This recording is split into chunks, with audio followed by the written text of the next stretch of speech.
Hey everyone, welcome to YFA, your weekly dive into video games, movies, shows, comics, and whatever nerdy stuff the two of us feel like talking about. I am one of your hosts, Al, alongside the Watson to my Holmes, Abe. Hey. Hey, the Fonz. Are you the Fonz this week? Yeah, the Fonzie. Fonzie. Thank you all for being here. We appreciate it. However, wherever you are, we love doing this every week. We record every Saturday, upload every Sunday, Monday, depends on what's happening with us. Mm-hmm. Again, thank you for deciding to be here because you're finally awake. Yes. Explosions. Yes. Thank you to whoever listened to last week, the 3 people that did. We appreciate it. We don't know who you are. You can be anonymous, whatever. Thank you. Thank you, concurrent viewers. We love it. We do. How have you been this week, Abe? Been good. It's been a little bit of a busy week in my personal life, but gaming wise, I've been eating good. I'll tell you what. Eating good, gaining weight. Gaining. Fat Albert weight. over here. Yep. Video games. Mm-hmm. Hey. Yeah. Mm-hmm. Been eating well. What have you been eating? Well, one, I'm playing Mass Effect 3. I haven't finished it like I did the other first 2 games. You had one job. Yeah, I was like, I can totally beat this game before this week's podcast, and then I could talk about it. Like, no, I had to fucking finish it. I was doing everything, all the side quests. I'm trying to do a bunch of stuff, but it's good. I could see why people were a little bit critical of the third game. It has a weird pacing issue where to spoil the beginning, Earth gets invaded by Reapers, and right after that, you just go fucking space adventuring. Yay! Your planet's blowing up and being invaded by... It's an RPG. You gotta go do fun RPGs. Yeah. It's every game. Every open world game, you have the main quest, and the bad guy's doing something, or he's winning, and you just fuck off and fish, or help a villager find his potatoes or something. Yeah. But the one thing I do like is that it punishes you if you don't do side quests after, like, certain, like, game... what do you call Points? Points. Yeah. Like in Red Dead 2? Yeah, like kind of like in Red Dead 2. But like, say you had like, here's an example. I had a quest from like a merchant, and I was like, I couldn't figure out how to solve it because back in these days they didn't have a waypoint or whatever. So I was just trying to figure this out. All the way in 2011. But I was like, fuck it, I'm just gonna do the main quest. I'll just figure it out later. And then I finished the main quest, and it's like this whole like set piece, and it like dynamically changes one of the locations, which is the Citadel, and this is where I got the merchant's quest. And when I finished that main quest, the merchant's quest auto completed, but I didn't get any rewards. That means that if you don't complete certain quests, you'll just miss out on stuff. Okay, I got you. Yeah, so that was pretty dynamic. I kind of like that because that made me go like, oh great, gotta go walk around all the walkable areas and talk to all the NPCs to see if I can get any side quests done. Could you imagine doing that in real life? You're just in an area, say the stadium, for whatever reason, it's your hub, it's your open world, and you just walk it up to random. Hey, you need help? You need help? Hello, citizen. Hello, citizen. Just the way in so many games you walk up to NPCs and they'll just start conversing with you about their issues. Yeah. So real life is like, who are you? Leave me alone. Get out of here. Who the fuck are you? Spectre, fucking Shepard? Get out of my face. I got other problems to deal with. We'll bang, okay? We'll bang. Have you gotten to that? Have you done that? No, I haven't done the dial-up. I think what I'm going to do next is probably do a whole Renegade playthrough of all of it, because it's just so fucking hilarious. But then I also was playing Helldivers this week. Wow, what a surprise. Yeah, what a surprise. Spreading democracy. Let's go. That's in our news segment. Yeah, we'll talk more about that. Yeah, we will. Yeah, I also watched the Netflix movie Nimona. I don't know if you know. I do. I watched it last year. Really good. Really good. Really good. Apparently, Disney had the rights to it, and they were gonna. Yeah, they like sold it off because to Netflix. Netflix. We don't know the reasons why. A lot of people speculate it's because they don't like showing like gay stuff at all in their catalog of like Disney movies at all. I feel like I've heard the opposite complaint from certain, right? Yeah, that they're too woke. They're too woke. What? No, yeah. It's so stupid. Anyway, I'm glad I'm glad we yeah. saw it. It's Yeah, on Netflix. It's fucking great. Really I good love it. animated movie. I think it's based off a book, a comic book. It's based off of something. It's based off of a what do you call it? Not a comic, like not a comic, but E-comic? there's a term Online. for it, like online comic. There you go. Sure, okay. Web comic. There you go. A web Okay, comic web made comic. like years ago, and it's really good. I really loved it. I don't listen to these fuckheads who are like, oh, it's pushing a woke age on this. No, it's a good movie. It's a genuinely good movie, and I'm kind of sad Disney didn't go and like publish it or anything. Well, it's on Netflix at least, but I Yeah. guess, yeah, Oh, couldn't see it in theaters. if you are wondering and like you want to see this movie but you don't have Netflix, it's actually available free on YouTube. Oh yeah, I did On- see that. on They Netflix put is, they uploaded that. Yeah, I think it's their I think it's nominated for best picture, best animated film this year. yeah. So that could be their push. It's not gonna win. It's Oh, gonna no. be either The Boy and the Heron or Spider-Man, but Yeah, it's a good movie, and I'm glad I've seen it as well. It's really good. Yeah, it's really good. Beautiful animation. How about you? What have you been doing this week, huh? Stuff Stuff. like you. Well, no, my personal life is mostly work, like it is every week. It's a drag, but the you 9 gotta to pay 5 the, drone people. yeah, you gotta pay the bills somehow. Gotta afford Exactly. this stuff. Mhm. That's all straightforward and normal as usual. What did I play this week? Technically, I haven't played anything since Sunday, but I beat Modern Warfare 2's campaign last Okay, week. yeah. Last weekend. It's good. It was good. It was Yeah. solid. A lot of, interesting seeing these rebooted versions of Soap and Ghost and Gaz and Yeah. You feel Price. no offense to the older games, but in these games you feel a little bit more connected because you actually hang out with them a little bit more. Yeah, it's you do. There's more camaraderie between Camaraderie, them. yeah.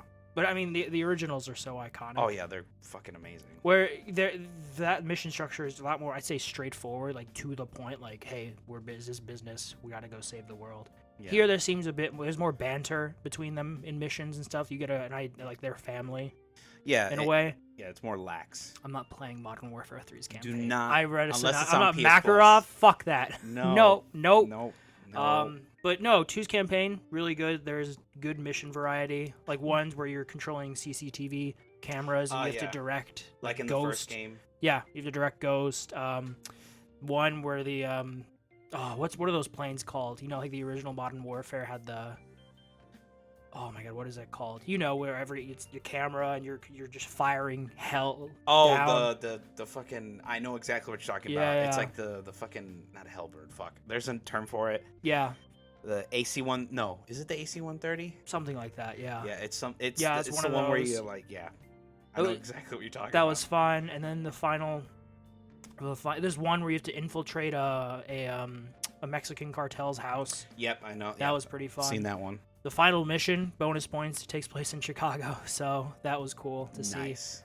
The skyline. You could point out like, oh, there's the Willis Tower, there's the Sears, or not the Sears Tower, the John Hancock Building. Mhm. There's Navy Pier. I think Trump Tower was there. Oh Jesus. The building you were on, I'm pretty sure doesn't exist, but Oh, okay. it looked really nice. That's really, good. really solid campaign. Took me like 9 hours to beat, roughly.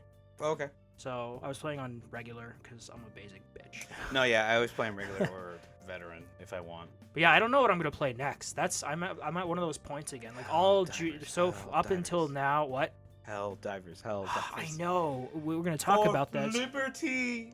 I really should, but they just added. I will get to it in a moment Mhm. in the news section. But they added stuff. One game in particular that's cheap, and I really want to play it because I think I'd like it a lot. But yeah, it's the only thing I played. And then movies. I only watched 3 this week. Pride and Prejudice, Okay. Keira Knightley, good Yeah, movie, Good movie. kind of chick flick. Yeah. British people. British people falling in love with each other. That was terrible. But yeah, it's based off the book by Jane Eyre, I think.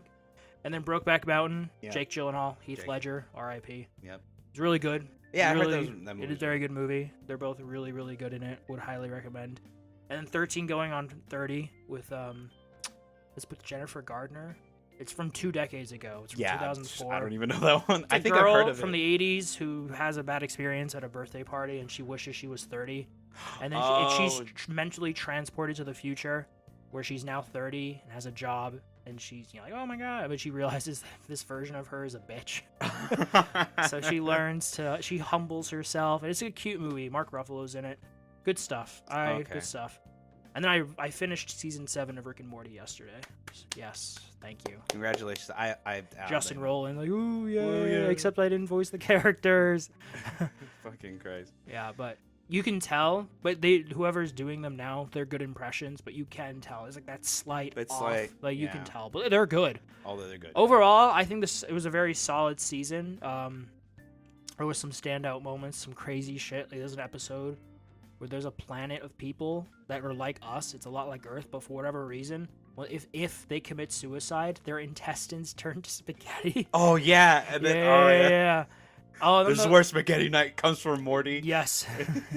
Morty's mortified. Morty's mortified. That's what the show should be called. Morty mortified. And then the last episode is a pretty cool fear hole episode. It was a hole in Denny's bathroom, and if you go into it, it helps you conquer your greatest fears. A bit of a mind trip, but yeah, it's a good. I love Rick and Morty.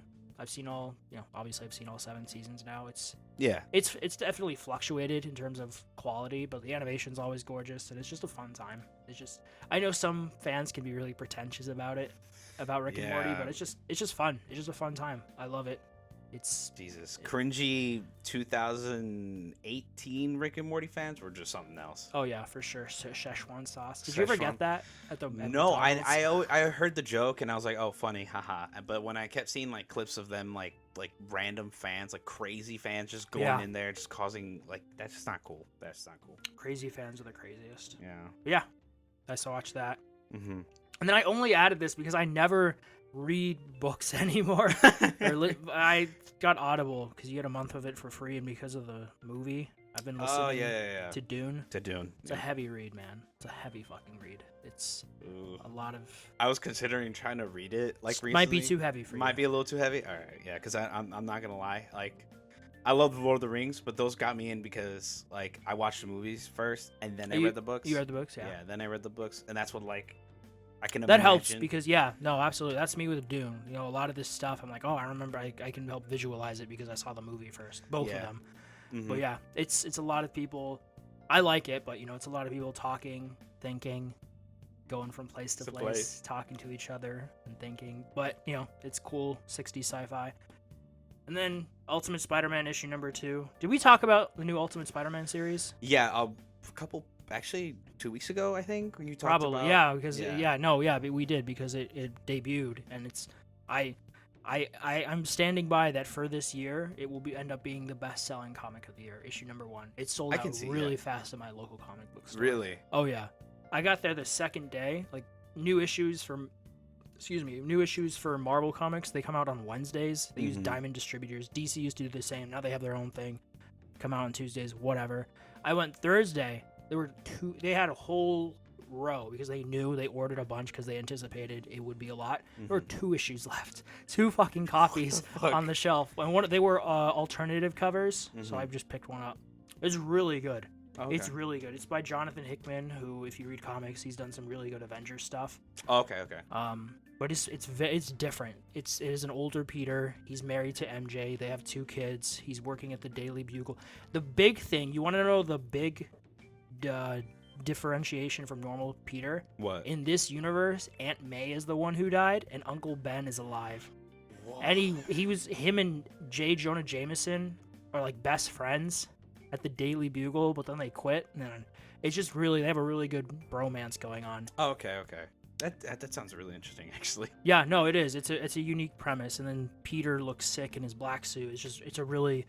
It's finally something different with Peter because so many it's always you have tragic. to keep the status quo with these characters in canon for so long, but since this is the ultimate line, it's not 616 Peter or the Marvel universe. You can be a bit more liberal. Yeah. With what happens, like the original ultimate line from 20 years ago. Yeah. Now that you mentioned with this whole change up with Peter, it just thank God, because I didn't want another situation of that one where he gets stuck in the past and then he escapes, but he leaves MJ behind and MJ falls in love with this other dude and Yeah. It's like it just Paul. one bad thing. Paul. Paul, like just one Paul. bad thing after another. Yeah, I don't know. It's I just- didn't really pay attention to that. It's just a lot of people weren't fans of that. Can we stop having Peter Parker eat shit? He deserves happiness for once. Well, he's gonna eat more shit. He's gonna eat more shit. He's gonna end up eating more shit. You have to. You can't. You have to have something happen. Otherwise, it's just the life of Peter Parker. True. But it's good so far. Yeah. But yeah, that's what I've been doing. Alrighty, Abe. It's time for the news Let's get right of the week. into the news. As always, we cannot go over everything. Yep. We don't have the time or the patience nor the professionalism for it. This is Yep. just big stuff that stood out to We're not us. Skill Up. He has like 4 editors looking at all the news. Yeah, we're not there yet. Good job, Skill Up. Yep, But, good job. Yeah, this is just stuff that stood out to us that we felt like we should talk about or just wanted to talk about. Mm-hmm. Starting with, Nintendo had a partner direct this week. This happened, I want to say earlier, it was Tuesday. This past Tuesday.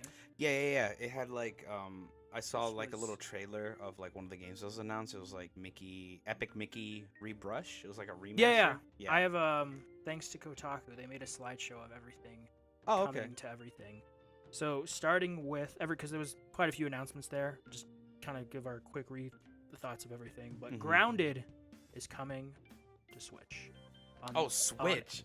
Yeah, on Okay. April 16th. Nice. That is an Obsidian survival action game where you shrunk. It's like Honey, I Shrunk the Kids, Kids, yeah. basically.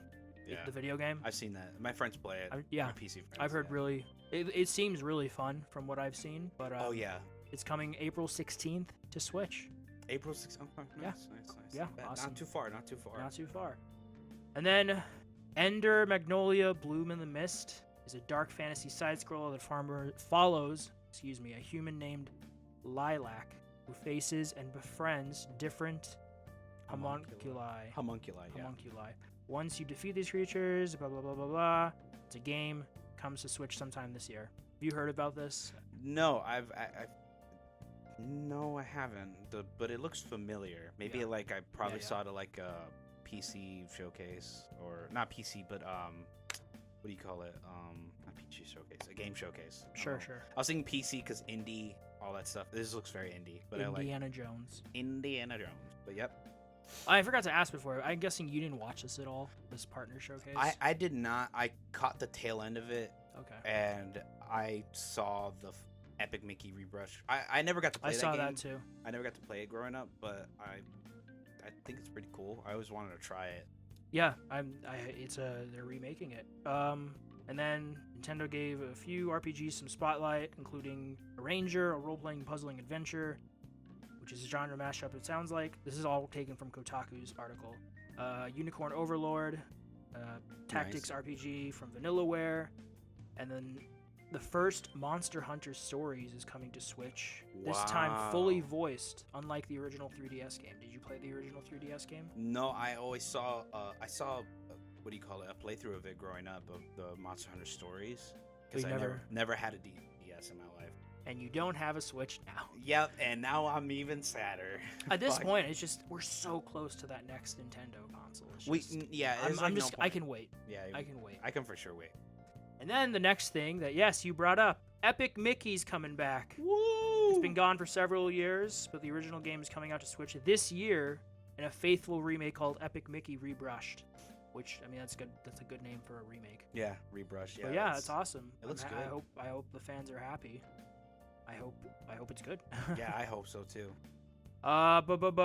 Shin Megami Oh, Tensei 5 I actually Vengeance, heard about this. Yeah, the definitive edition of the 2021 RPG is coming to Switch on June 21st. It's also coming to PC, PS4, PS5, and Xbox, but they obviously didn't announce that at a Nintendo show. Yeah.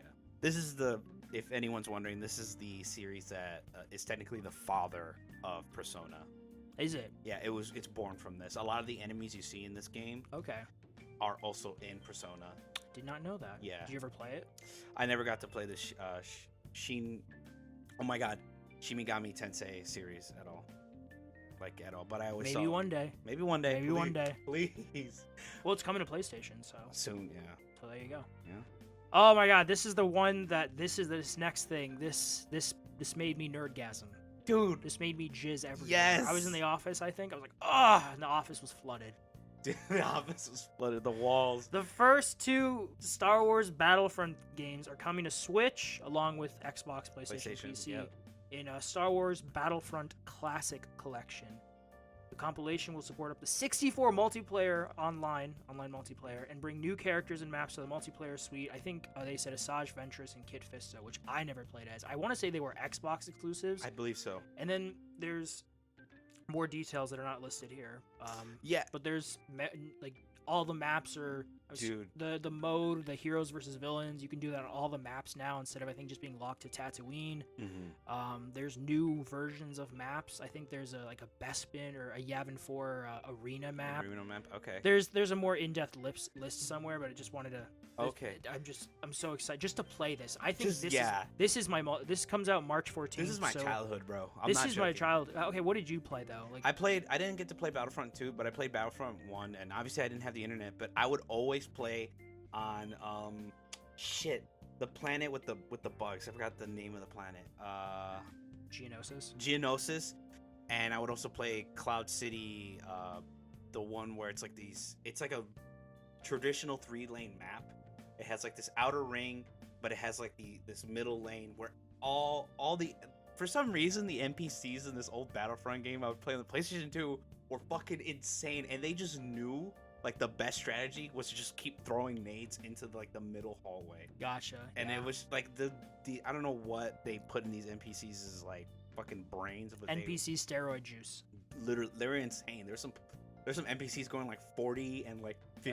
Yeah. They're like crazy. Yeah, I know. You obviously can't tell because we're not recording or we're not filming us. Not yet, anyway. Not yet. Yeah. But I have a grin on my face. But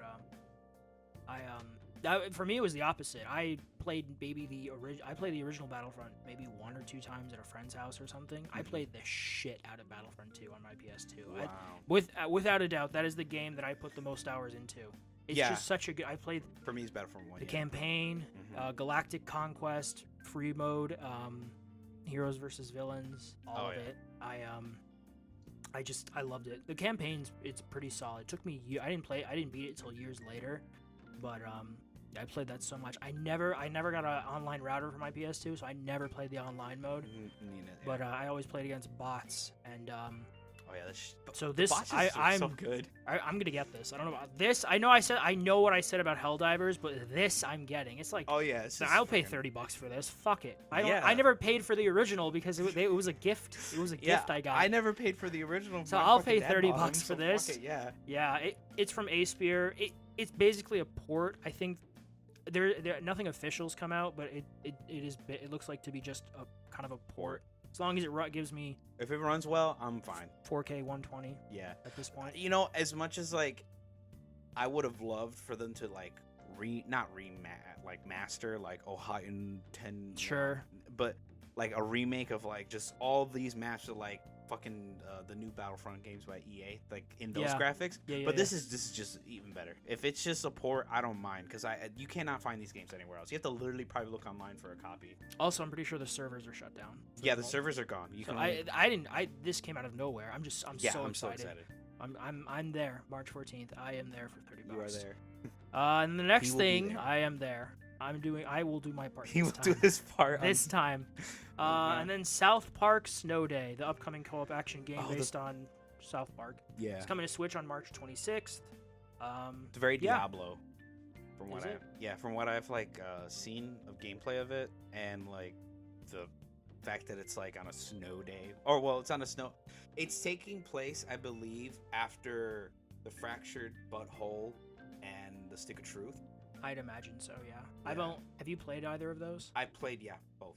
I've only played the Stick of Truth. I have the Fractured Butthole in my library, Yeah, but haven't played it yet. haven't played it yet. I will eventually, but I really liked the Stick of Truth. Yeah, from this one, it looks like it's Diablo, because I think the first one was turn-based, second one was tile-based, like the Fire Emblem and everything. Sure. And then this one is probably going to be like the kind of like not homage, but like we're going to copy another genre. Diablo. Fair enough. RPG. Fair enough. Do them all. I hope it's good. The next thing is Sword Art Online Fractured Daydream will support both solo play and up to 20-player multiplayer game when it Wow. launches on Switch this year. Okay, nice. I know a few people who'd be interested in this. Yeah, for sure. Gundam Breaker 4 action game all about building your own Gundam mechs and pitting them against various enemies and challenges. It's also coming to Switch this year. This one. This brought back memories. I remember playing this at those old-fashioned arcade machines. Yeah, Super Monkey Ball. Banana Rumble is bringing 200 new stages, 4-player co-op, and 16-player online competitive mode that includes racing, banana collecting, and a cooperative mode where the group fights a robot. It's coming exclusively to Switch June 25th. You know the speedrunner community is gonna go wild for this. For sure. But yeah, I remember playing Monkey Ball back in the day, Oh yeah. being terrible at it. World of Goo World 2. of Goo 2. The sequel to the physics-based puzzle game is launching as a Switch console exclusive and will feature local co-op play exclusive to the device on May 23rd. Cool. Okay, yeah, nice. Give us goo. Goo all over us. Yeah. What? Moving on. Moving on. Yeah. Fantasy Life 1, The Girl Who Steals Time, is the latest entry in the RPG Life Sim series and will have you rebuilding an island while also doing some time traveling and learning more about the island's past. It comes out October 10th. This looks like Animal Crossing. Yeah, I mean, Animal Crossing is pretty big, so that wouldn't surprise me. Another Crab's Treasure, the Crab starring Souls-like, is coming Switch to April 25th. Oh, I saw this on there's this guy, the Iron Pineapple. He does like this thing where it's top 10 Souls-like. Oh, it's called Steam Dumpster Dive. Where Oh he, yeah, like, I think you showed me this. I think, yeah. You showed me this. Yeah. Yeah, he did an episode where he actually like reviewed another Crab's Treasure, and it looks pretty fun. Off topic, but there What? are so many kind of, inspired Souls-like games because of how popular the genre is. But I wish there was more Bethesda-inspired games because I'm sure someone at this point would do it better. Yeah, there But is. I just that itch, that Skyrim itch. That Skyrim, yeah. I need it. Starfield didn't give it to me. I don't know. Avowed comes out later this year, and I think I'll have a good time with it, but it just won't be the same. Yeah. And I'm just this close to just fucking starting Skyrim again Just start Skyrim. for the 4th time. You're gonna get no. Todd Howard's gonna hear your pleas. He's just gonna be like, "Here you go, Skyrim remake, fully done." I would 1,000% like a proper remake that looked like some of these modern day games, like Horizon. Unreal Engine. 1,000%. I would be. I know there's mods, but I Oh, mean yeah. like a proper remake. I yeah. would be all over that. You mentioned unironically. mentioning mods. There's like, for like the Fallout universe. There's like mod communities that are like not revamping Fallout, but they're like Fallout London. Yeah, Fallout London, Fallout Miami. Fallout Oh. Miami's been in like production hell for like since I've been in high school. Yeah, no, it's the same thing with Elder Scrolls. There's a team. It's supposed to come out next year. There's a team that's been remaking Obsidian and Skyrim's engine, and it's called Skyblivion.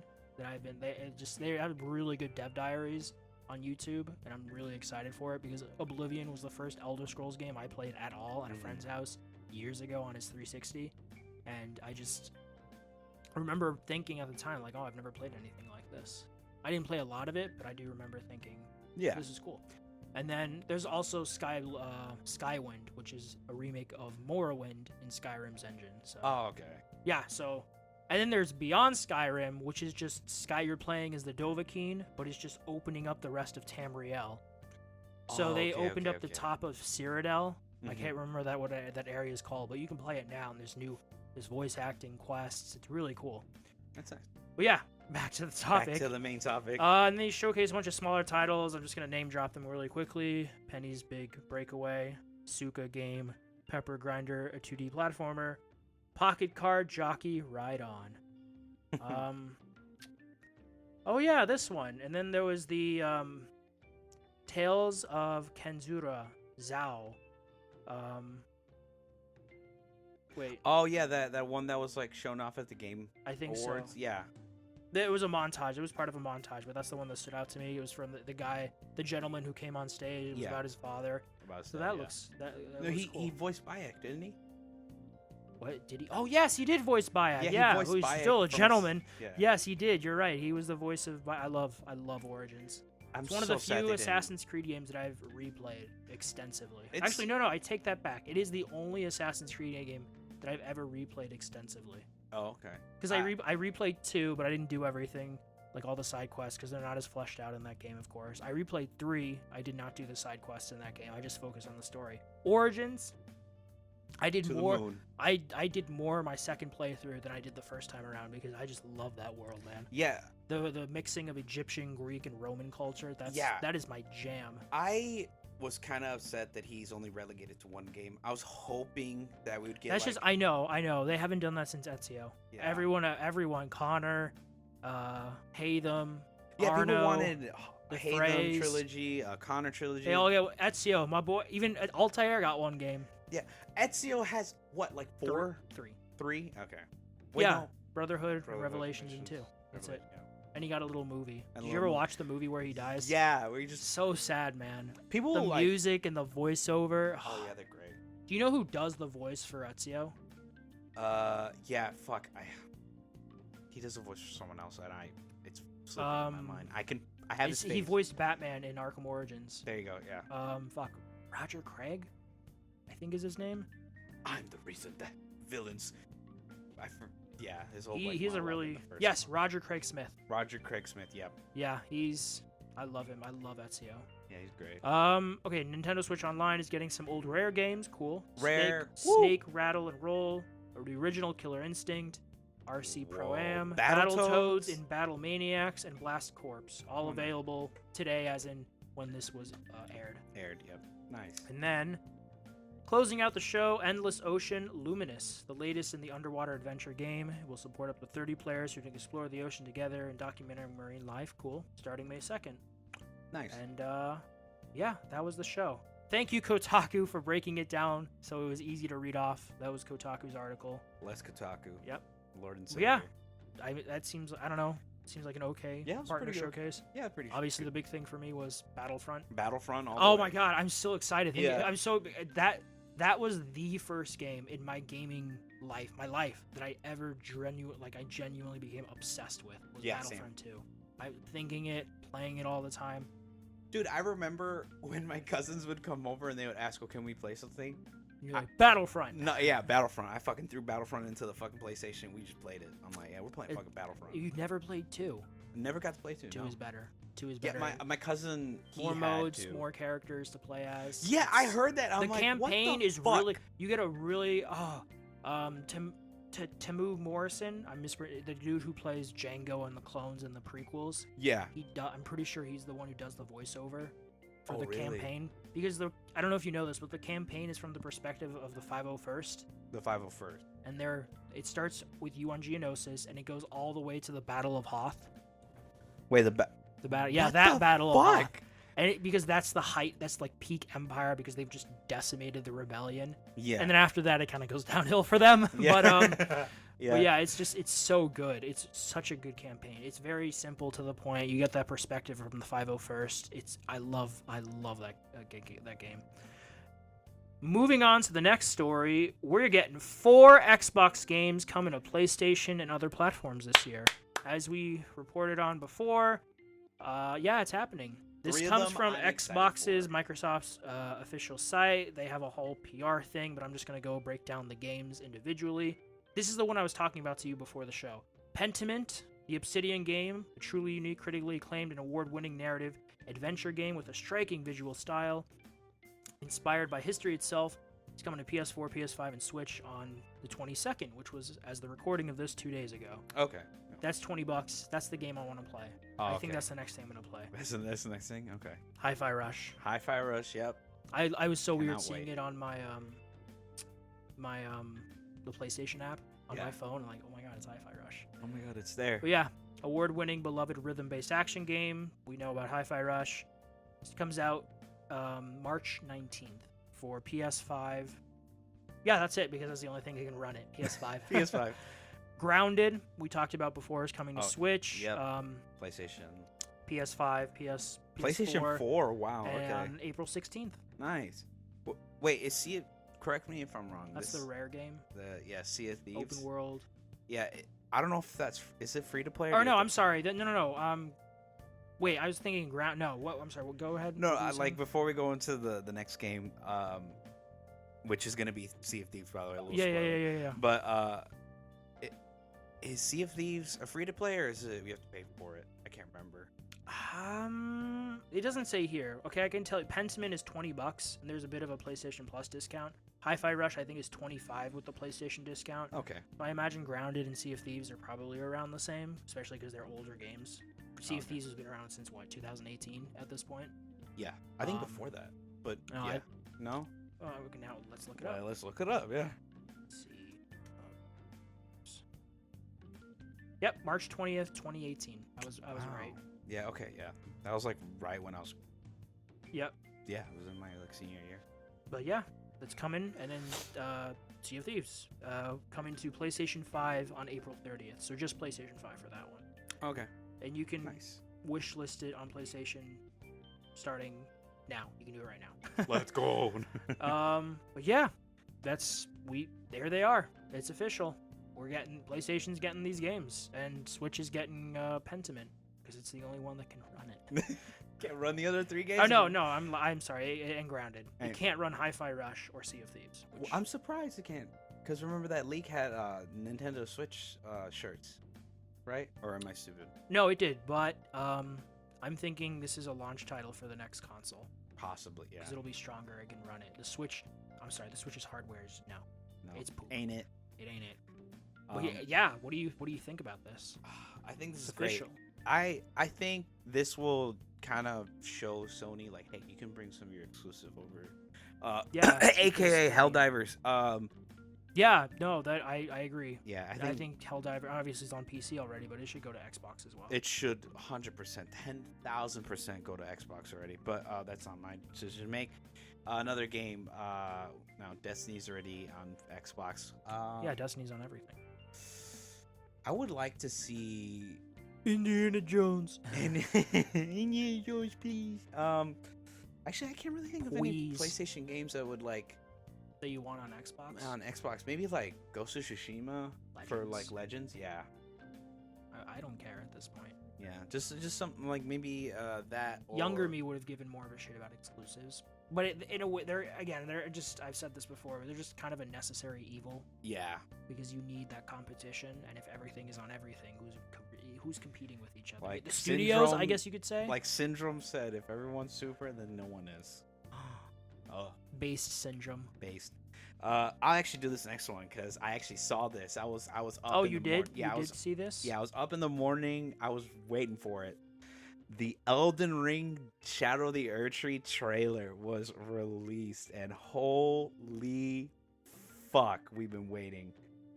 You tarnished. Ye tarnished. We have been fucking waiting. We have. And if I pull up this link that we have on our spreadsheet, it is from the Bandai Namco website, and they have a nice little poem there for, those lore nerds that like to read in between the lines. Like this guy right here. Yes, specifically. Bati Video actually already released a video today talking about the lore that was like kind of revealed in this trailer. And sentiment is like at an all-time high. Everyone's loving it.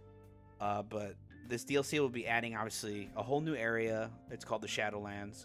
And they're adding a bunch of new enemies, spells, weapons. Miyazaki did a interview, I believe, with He did. Is it IGN? I can't remember. Someone. He did an interview. He with did an someone. interview. He did an interview. He revealed that there's like 10 new weapon classes. Okay, kind of off topic for a moment. Did you see what he acknowledged? A Bloodborne remake. Wait, really? Yeah, he didn't obviously he didn't confirm anything, but he was talking about that. But he was saying he loves how passionate the fans are about it, of course, and he was using Demon Souls as an example because there was a 2-generation gap between Demon Souls and Demon Souls remake by Bluepoint, and he was kind of making that comparison. So this is obviously hopium. Seeing stuff online. Big hope. But following Demon Souls' example, PlayStation 6 launch title, Bloodborne remake. Oh my fuck, I would lose. If that happened, everyone would explode. Yeah, I feel like if they ever did that, like just a little off topic before we continue on the DLC talk, if they do, I think they should make Yharnam bigger. just bigger. Because Yharnam itself is cool, but if they just made the city bigger, I At feel a like, point, though, you get to that point where people like, oh, it's not true to the original, because there were those complaints levied against Demon Souls with its art direction and the vibe compared to the original. yeah, it was very realistic. The Demon Souls like art direction was just very. Well, like, it was just they just the design of some of the characters and the vibe of the world. Like the original is very brown, very bleak, shallow, blue, brown. yeah, brown, and then the remake is more blue. Kind of looks more like Dark Souls, but I never played the original, Yeah. so I didn't have that comparison. I liked the remake, but Yeah, I've seen gameplay of the remake. It's really. yeah, no, it's I loved it. It's the easiest Souls game. for Yeah. sure. Even with the life mechanic in that game, it's the easiest. Do you know about that mechanic? the world If you- tendencies. Yeah, if you die, you lose half Yeah, of your health health. bar until you beat the next boss. Yeah, and if you keep dying, you make the world harder and everything. Yeah, I know that one. I actually played the original Demon Souls on PS3. Did you beat it? No, because I had to give back the copy because my friend let me borrow it. But I got so infatuated with fucking The Red. label is hard. Ah! No, oddly enough, he gave me Dark Souls, Red Dead Redemption 1, and I just played it and I got lost in both those games. And I was Fair like, enough. fuck, I need to play Demon Souls. But anyways, going back Yeah, to DLC. Shadow Erdtree, bunch of weapons, bunch of new spells. There's gonna be a new like leveling system inside the Mm. DLC so that people feel like there's a progression, because he knows that people that are gonna jump into this DLC are like max level, Nerds. have gotten everything, and his team was wholeheartedly expecting it. Yeah. So they're adding like this whole new like power like level system for just specifically the Shadowlands. And from what he said, it's gonna be like akin to like how Sekiro upgrade system was. Okay, okay. So I was like, oh, so we're like getting like a skill tree, or is it just more like we're getting like a power tree where it's just like everything's labeled like stamina or stamina regen, or like it's probably gonna be like some crazy RPG thing, and it's probably gonna be really simple. And I think he said that the map was about the size of Limgrave. Yeah, that's like the first beginning area. But oddly enough, Vati Vidya in a video was like, we should be a little precautious because this man is very humble about like, oh, the size of certain things. Oh, so it's gonna be uber big. Yeah, because I remember, I can't remember if he said this correctly, but Vati said that he underestimated how big Elden Ring was. He said, oh, it's not going to be anything bigger than like Demon Souls, and the game's only going to be like 30 hours. The game is not 30 hours. Elden It's Ring is 31 hours. No, it's a big game. I think the average time for Elden Ring is close to 70, maybe 80 hours. What did it take you? My first playthrough, I think it took me about 65 to beat it. Like do Look at everything. you, little speed runner. 5 hours less. 5 hours, but that's like the average. But Did you do all the bosses though? yeah, that's what I mean by like completed. Like the last boss I had to. I still need to Malenia. play Elden Ring. Fucking play. I want to play Dark Souls at least. In my head for not even 2 or 3, just the first Dark Souls, Yeah, and then play Dark Souls Sekiro, and then Elden Ring. Because No. I've only played Demon Souls and Bloodborne. If you want to, this is how I suggest. That's how you know I'm a Sony pony, because those are the 2 PlayStation exclusives. Of course. Fucking goddamn it. If you want to play the Dark Souls series, no hate to anyone who loves Dark Souls 2. Don't play that. Don't play that game. I'm gonna play Dark Souls. Don't play. Do not play Dark Souls 2. Anyways, you want to do 1, 3, and then all the DLCs that 3 has, and DLCs of 1. Oh, I have to play the DLCs. Yeah, if you want like a good story for 3, you do all the DLCs. For 1, I mean, you can do the DLC or not. It's just like a cool little like DLC. But then you want to do, like you said, Sekiro, and then after that, it's Elden. If those are the games, just play those. Those are. The next time Dark Souls is on sale for $20, I think I'm gonna pick it up. Do it. Get the remastered. But yeah, yeah, this trailer was hype. Everyone's hyped about it. We can't wait. June 21st. We were right. Yeah. We said, because our predictions, because we knew it was coming this year. That would have been too easy. You're like, summer. This is as summer as you can get. That's the first day of summer. Let's go. We got the point, baby. Woo! We're on the board. This next one, this was such a not a like penuptible like thing that happened in the gaming industry, but it's just Sure. such an eye-opening and kind of like relieving I even remember leaving. It just humanizes a lot of the gaming industry, but I don't know if you've heard, obviously Helldivers is very popular right now and suffering from success. And the CEO made a tweet because there's so many players wanting to play the game that they had to cap the servers at 450,000. That obviously has changed, and we'll get into that in the next point. But he tweeted out, "Hey, if you want to play this game, don't buy it now. Buy it later. Buy it when our server capacity is increased, which is now. So go buy it if you're still holding out." But the CEO, he's very communicative. He likes talking to the community. He likes letting them know about updates. He's the one who addressed a lot of the, like, oh, hey guys, sorry, the servers are eating shit because there's too many players. The studios Doing like their part. studios like DEFCON 3, we're trying to figure this shit out. And he's very like communicative. He's open. It's a little refreshing. There you go. I don't know why I couldn't come up with that phrase, but it's refreshing seeing someone at like a very high position be very humble and like even tell people, don't buy my game yet. Don't buy it. Wait until it's like everything's like, you know, hammered in and everything's fixed. And speaking of things getting fixed And hammered in. Helldivers 2 raises their server cap from 450,000 to 700,000. Yes. So now PC and PlayStation can properly play together, because no offense, PC was hogging up most of the server space. If you saw the Steam numbers, their highest I think was 450,000. I want to see. I'm curious how many people are playing right now because it's Saturday. On Saturdays, Saturday weekend, yeah. I'm curious. It's probably really high. And keep in mind, that's just PC. That's only of like probably half the player base. The other half is on PlayStation right now. For sure. I'd be curious to know how many people are playing on PC versus how many people, on average, are playing on PlayStation. It's kind of funny with the server cap. You could tell how many were playing on PlayStation, how many were playing on PC. For sure. But yeah, right now it's kind of like a little bit in the dark because we know that now the cap is 750, All right, let's 700,000. see how many people are on Steam right now playing. How many people? Tell us. Suspense because my fucking internet's being slow. We wait here in suspense as our friend figures this out. It's so slow. God damn it. This is what happens. I couldn't connect to his Wi-Fi, so now I have to use my phone's mobile hotspot. Yeah, it's so weird why you can't connect to the Wi-Fi here. Maybe you gave me the wrong password, you bastard. 409,935 are in game right now. Holy shit.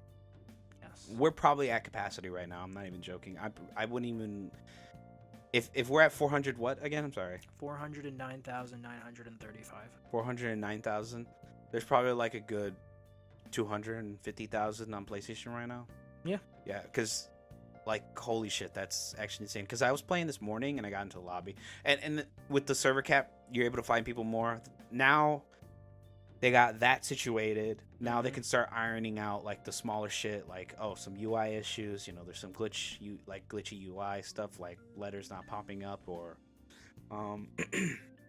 there's some like matchmaking error, or not matchmaking error. Sorry, people that are hogging like slots. Like some people will just go AFK in their destroyer. Sure. And not move for like hours, but they added a queue for that. I think it's what 15 minutes. 15 minutes. If you're not doing anything. If you're not doing anything, you have to go and just take a really long shit. You come back. No.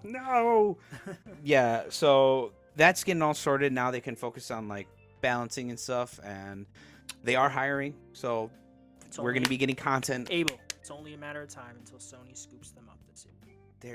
There's no way they don't buy them this year. Yeah, if they're like, hey guys, I can write a lot of zeros on this check.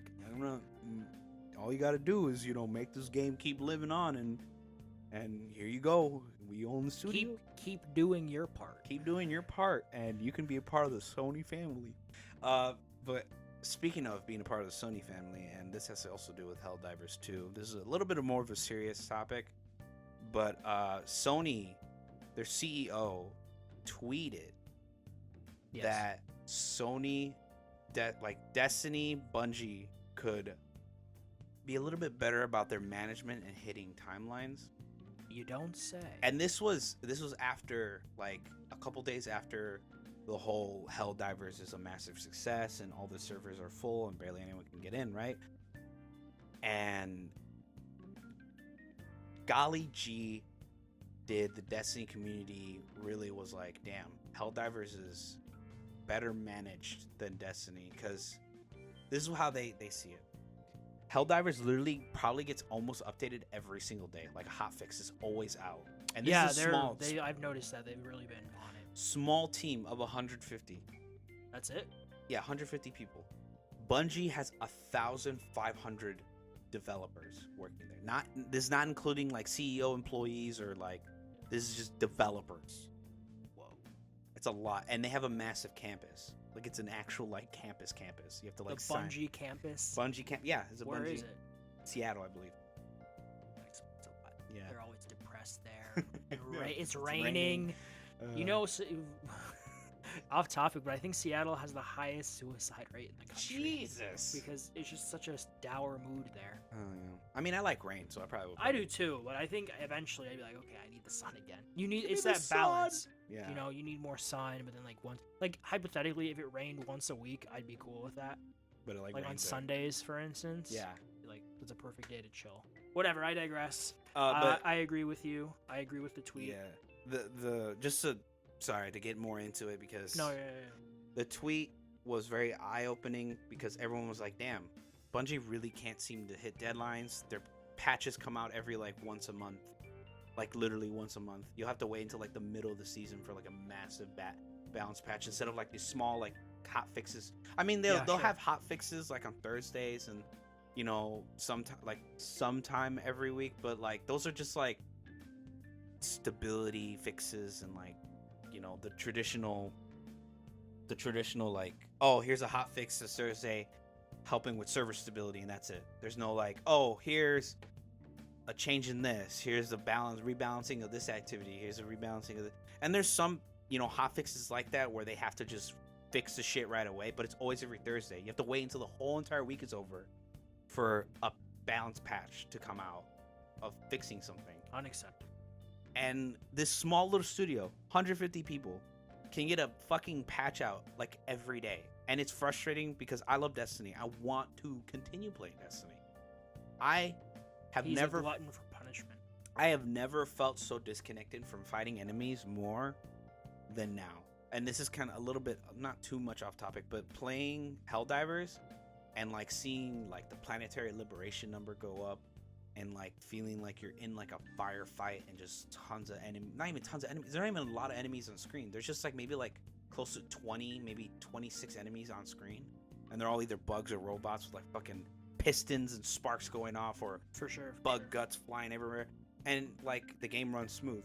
And then you have Destiny over here that can't even run like 20 enemies, maybe like 30 enemies at once in a room.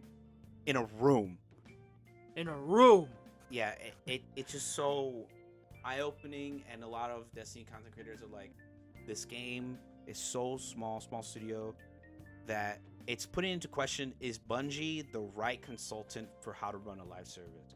Where did they just get lucky that Destiny has a passionate community and that they're the only live service that's still around since 2013? They've been around a while. Could you imagine if just Arrowhead came in, took their place? I wouldn't be surprised, to be honest, because Arrowhead seems to know what they're doing, what a live service game should be doing. Do you think that could change though? Because obviously, you think they would know because they've been doing it for so long, and they have so many people, and shit happens. But you think with Bungie they would just have it down to a T now? But Arrowhead, you know, they just got like first try, got it down. Well, But do you think that could change just because they've just started and like things could change at all? Yeah, I feel like Bungie would get consultants from Arrowhead coming over and telling them, "Hey, reduce the prices of this. Because a lot of the stipulation is the cost of DLC, the cost of cosmetics in the game, and just the what do you call it? The FOMO in the game. There's a lot of FOMO. Yeah. There's a lot of drip feed content. Sure. Like you have to wait every week for a new content drop. Helldivers, as soon as you liberate a planet, something changes in the universe. Oh, now the bugs are attacking us from this flank. We have to go over there and go defend it. We have to I have been literally, like I said, I told this in the previous podcast. I played the same mission at least close to 40 to maybe 50 times now. It's still fun. It's still insanely cool. If you did that with Destiny, a big You example. shoot yourself. A big example, the Coil. It's literally a roguelike activity. It has the same hallways and areas Yeah. all the time, and I got bored of it within like 3 weeks because I was just like, oh my god, I'm just going through the same hallway, fighting the same enemies. You don't want to go through the same hallway every day. No, that's just so like, if I want a season to be like, oh, because the context of that, it was about this magical dragon thing, and basically her clutch was taken away and by this faction called the Taken, and each week you do a mission where you quote unquote cut through their lines, and it's a scripted mission, Call of Duty, point A to point B, and then it finishes, and then that's it, and nothing changes in the world. You still go through the Coil and fight the same enemies, and they keep telling you like, oh, you're making a difference, Guardian. It's like, no, they're fighting the same amount of Taken I was fighting last week on the same place. Like, I would be cool with it if we were fighting all over the Dreaming City. Like, each Coil run was like, oh, go fight with the Corsairs on this like garden area and hold the Taken back and kill them and whatever. But no, it's just like, here's the same room with different traps and different modifiers and killing the same enemy over and over again. Sounds exhilarating. It isn't. You can see my face. Really? But yeah, that's why you went on a tangent. I went on a huge tangent. I'm sorry, but I just feel like Bungie needs to wake up. They need to wake up. Wake me up inside. I can't wake up. Wake me up and save me. And it's not to say I don't like the game. I love the game. I love Destiny. But Okay, this is completely off topic, and it's only because we started singing it. But you know the song Evanescence. Yeah. Not My Immortal. Whatever it's called. The other one. That part with the dude singing that in the background, she didn't want that originally in it. Really? Yeah, she did not want that. She did not like him, or just like, I don't know if it was a personal, if she just didn't like the sound of it. Ironically, one of my favorite parts of the song is the guy in the background going, "Save me," whatever. my name. Yeah. But yeah. All right. Moving on to the next thing. Yeah, you can Stellar go into this. Blade. It was just announced recently, and by recently this week, is that it will have multiple graphics options, which is, you always like to see that, You like to see developers put in the time and the effort to give people options, Obviously, consoles are more limiting than what PCs can do, especially when you are customizing, what to prioritize. But for Stellar Blade, which comes out later this year in like a couple of months, there's a performance mode prioritizing that targets smooth gameplay at 60, a resolution mode that prioritizes resolution, targeting 4K, and there's a balance mode that will dynamically locate a balance between the two above modes. So, you got all three, which is nice to see, because they don't always do that. I don't think... It's not always 3 modes. Like Spider-Man had 3 modes. I think Final Fantasy VII Rebirth only has 2 modes. I think 16 only had 2 modes. It had resolution and performance. God of War Ragnarok has both modes. I think it has like high quality. 2 modes or 3? 3. I'm sorry, 3. It has some like balanced, and then it has I'm still salty about favored. I'm still salty. Yeah, about I'm that not game. gonna lie. The more when you said it at first, I'm like, nah, you're just being you. But then I really thought about it and I replayed it. I'm like, fuck, this game could have been so much bigger on PS5. Right? It Just Ragnarok itself. All the cool shit is happening in the background because that's all it could render. You can't have all that running at the same time on a PS4. Fucking potato-ass jet engine. Okay, at the very least, we know that's not the last God of War game. Oh, yeah, thank God.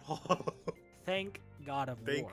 Yeah, God of War. Thank Ares. No problem. Oh, wait, I'm dead. But yeah, that's cool to see. Just wanted to shout that out for anyone who's excited about... I might play it at some point, but we'll see. Mm-hmm. The next thing, we got a sweep. We got 2 sweeps this week for things I'm excited about. This is the first sweep. Final Fantasy VII Rebirth. Wow. Remake. No, Rebirth. Yeah, Rebirth.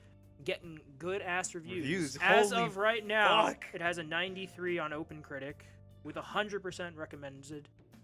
The top reviewers, Eurogamer gave it a 4 out of 5, IGN gave it a 9 out of 10, GamesRadar Plus gave it a 4.5, Easy Allies 9.5, Metro Game Central 9, Game Informer 8.5, GameSpot 8, Destructoid 9.5. And then this is out of 99 critic reviews. And as of right now, if I'm remembering correctly, this is the highest or the second highest rated like mainline like Final Fantasy entry since, oh my god, what was it? 9 or 10? It's one of the older ones, and that one only has like 20 something reviews, where this one has what four times as many. Yeah, Jesus. So that's great. It's We it's love to great. see We it. love to see it. We love to see I it. really liked Remake. I played Square it, Enix actually catching a dub for once. right? But yeah, it's people are getting good reviews. It comes. You got the demo you can play. This game comes out next week. Mm-hmm. Yeah, I don't know. Any thoughts about that? I'm just, wow. You know what? I shouldn't be surprised. I was wholly expecting it to perform really well. I will say. Oh, I'm sorry. Go ahead. Go No, ahead. I was fully expecting it to perform really well, but I wasn't thinking it was gonna get like 9s out of 10s. I think because the remake has like I think an 88 on OpenCritic. Yeah, that's what I was thinking. Like it was gonna be 80. No, 90. I knew this was gonna be bad. Man, holy because- shit. But I think some of the trepidation I've seen is that there's a change at the end story wise that's going to divide people because it differentiates itself from the original. Oh, is it? Okay, I think I know. I don't want to say anything, but If it's in the original, I think I know exactly what you're talking about. I never played the original, so I don't really care. I just want a fun game to play. Yeah. I'm not a Final Fantasy 7 stan. Literally, the only Final Fantasy I've ever played completely is the remake. Is the remake? Yeah. But I really enjoyed it, and I'm happy to see people seem to be enjoying this, and it comes out in a week. Mm-hmm. We got a trailer for Peacemaker this week. John Cena unlocking peace in Mortal Kombat. We are getting this super soon. I think February 28th. For Series XS, PS5, Switch, PC, whatever. It shows off his moves that the thing that I like that stood out to me about his moves is that for any of the special moves, he'll announce what he's doing, like Eagly, Torpedo, Stomp. It's just John Cena having a fun time with it. Yeah, I heard he was actually having a blast in the studio making. Obviously, he has. Yeah, of course. He seems like he would, so that makes sense. This is obviously a good mix of ranged and close-up combat because he has a gun. Yeah. I have not played MK1. Oh, it's super fun. I will play it eventually. Yeah. How do you not know what I'm referencing? I'm sorry. I'm gonna be honest. If you pull up the clip, I could probably like recognize it. Oh my god, this fucking guy. Give me a moment, folks. We're gonna play something. Let's see if we can hear it. If you can hear it on the recording. Probably can't. Just turn it so I can see it. Oh shit. Oh, the fucking intro, duh. You dog. Oh my god, yeah. The greatest intro to a comic book show ever. Oh yeah, and Eagly at the end. They're all like stern faced. Yeah, and they're doing the dance. It's so good. I completely forgot about the song. I was like, do I want to taste it? It sounded familiar for a second. Did you watch the trailer for this? For the MK? Yeah. Yeah, for MK. Yeah, I've watched the trailer. What did you? Okay, as someone who's played the game, what did you think? He looks fun, but he looks a little stiff when he shoots his gun. That's like, perfect. That's Peacemaker. But I was hoping like some like wacky ass, like fucking like weird, because he's kind of goofy when he shoots. The fucking. But that's it depends on the point in the show if you've seen it. But he takes himself too seriously. That's part of his character. Yeah, I know. It's like just... he takes himself too seriously, but he's just in a goofy way, like the how he announces his special attacks out loud, like it's Street Fighter or something. Oh, yeah. Sonic boom. That's exactly what he would do. And he'd be serious. He'd be straight faced the whole time. Yeah, the fatality is great. It's a reference to the first or second episode where he bangs a fucking alien chick. I haven't seen it since the show came out, but yeah. Oh yeah, I remember that. I can picture that in my head. He's in the apartment in his tidy white. 80s, yeah. He broke his like shoulder twice. It's one of those things, man, where this is a character that the most famous thing about Peacemaker is that he was the inspiration for the comedian in Watchmen. Really? And now because of the movie and then the show and James Gunn, he's had his own comics now. We're seeing him in Mortal Kombat. He's just becoming more well known. It's ridiculous. Yeah, and that's obviously James Gunn is the thing, but John Cena's performance is... his performance is great. Actually, wait, I did finish watching Peacemaker because he fights his dad. Yeah, he fights his dad, yeah, and then yeah. you That have the emotional cameo beat at the was- end with the Justice League. Yeah, You had Jason Momoa and Ezra Miller show up. fuck a squid, man. He's like, or go shut the fuck fuck up, up." Barry. Shut the fuck up. You fucked a squid? Shut the fuck up, Barry. That was cool. I like Yeah, that. that's great. But he is off topic, kind of. He is working on season 2. He did say Love to see it. recently that he finished the script for it, but obviously he's doing Superman first, which we're gonna get into. Wait, in a he's gonna bit. be in Superman? No, James Gunn. Oh, James Gunn. Because I was about to say, I'm like, damn. he's the showrunner and the writer of yeah, the first season. He's He's the reason that it exists. He's the Kevin Feige of DC. Yeah, he is the Kevin Feige of DC now, so awesome. And then see the it. next thing, this is one of those rumors to IGN, Dragon's is that we Dogma. might get a demo for Dragon's Dogma 2, which would be nice. We haven't gotten demos for games in a hot minute. I think the last one was fucking That- Silent Hill. Well, actually, but that was just like a. not What do you even- mean? Demos for what? Like major releases. I think the last. What are you talking about? We just got Final Fantasy 7. Oh right, never mind. Duh. And I then completely before that, we got Prince of Duh. Persia, which I played and was really good. Yeah. Oh wait. Fuck. Never mind. You know what? If 'cause- anything, we're getting more demos recently than we were before. You know what it is? Is because I felt like growing up, I would see so many demos on like Oh, those for sure. DVDs. and, Oh, like, no, yeah. I remember Now it's like playing- you gotta like look it up in the store. No, yeah, I remember playing Arkham Asylum's demo a shit ton. I played Oh, Mafia. yeah. I played the shit out of Mafia 2's demo because it was I just ran around the open world and it gave you a time. You had like 10 minutes, and I would 10 just minutes. do what I could do. Speed run. Yeah, pretty much. But yeah, continue. Sorry. no, you're fine. Someone spotted changes made to the game's listing on Steam via SteamDB that reference free on demand, and this is believed to be a demo for the game that comes out March 22nd. Hopefully free on demand. That would be a demo. normally. Yeah. That's why this is a rumor. But it's worth noting, and I think it's important because we have been seeing more demos for bigger releases lately. It's great for people to get their hands on something to try it out. And I know people have had a little trepidation with performance and how it looks in these showcases with this game. Yeah. People were like frame rate. The frame rate yeah. fluctuating, pop-ups, that sort of thing. I think the game will be really good. I mean, Elden Ring had issues. It literally Tears run of the- cross-gen and it was perfectly fine. On PS4, it actually runs better on PS4 than Most this one. people don't know. This is totally me, and I think it's because I'm playing. I've noticed frame rate things more now, but I know people have talked about like Elden Ring having issues on the PS5 version with fluctuating frame rate. Yeah, it's weird. But did you play the PS4 version or the PS5 version? I play right now.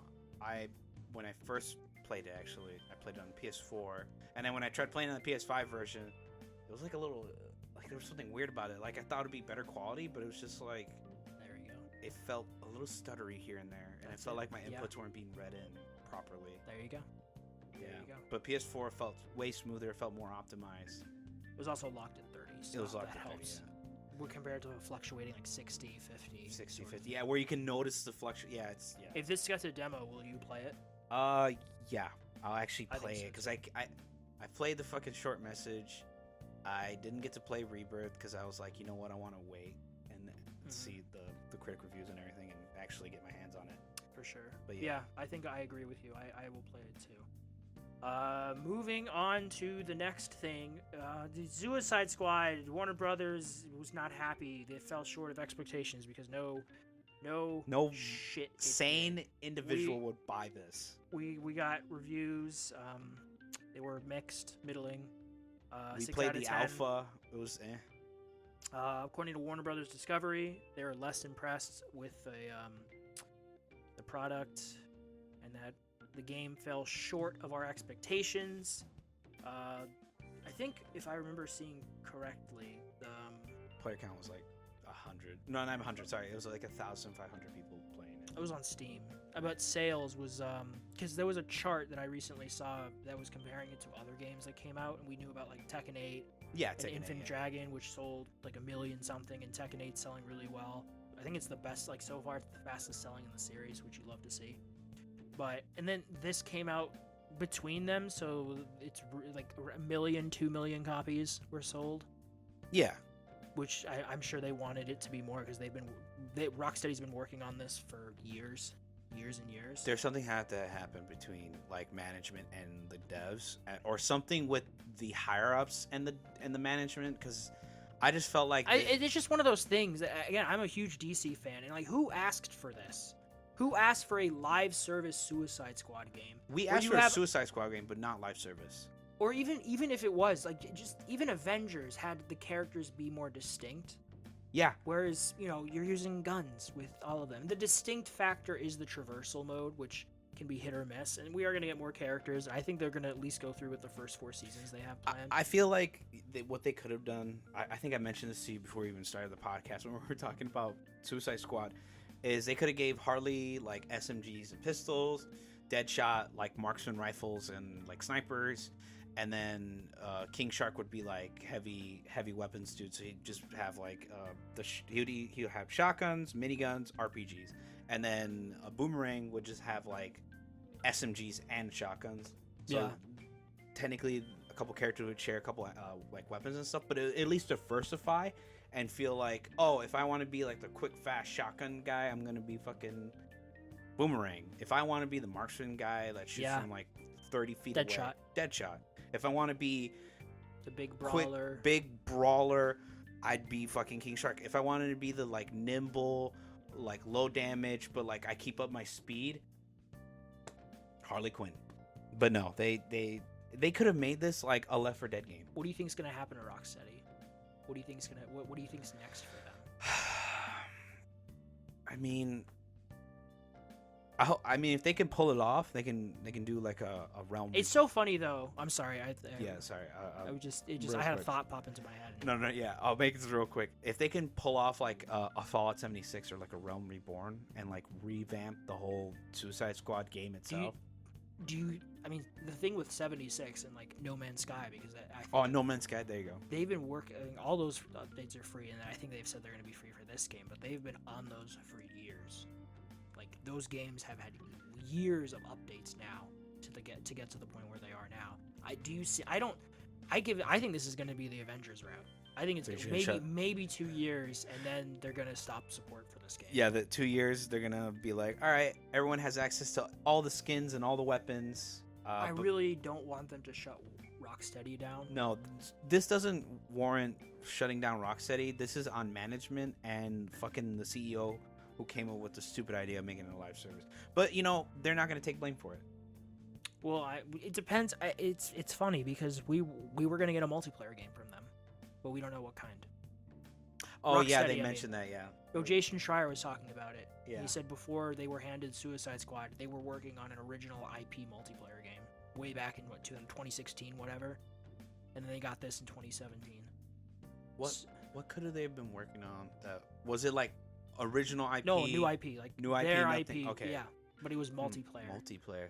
I mean, they did have multiplayer in Arkham Origins. No, not Origins. It was Origins, but they didn't make Origins. That was WB Montreal who made Origins. But yeah, I've actually played a bit. It was a decent multiplayer mode. Yeah, that's what I was saying. Yeah. But that's not Rocksteady.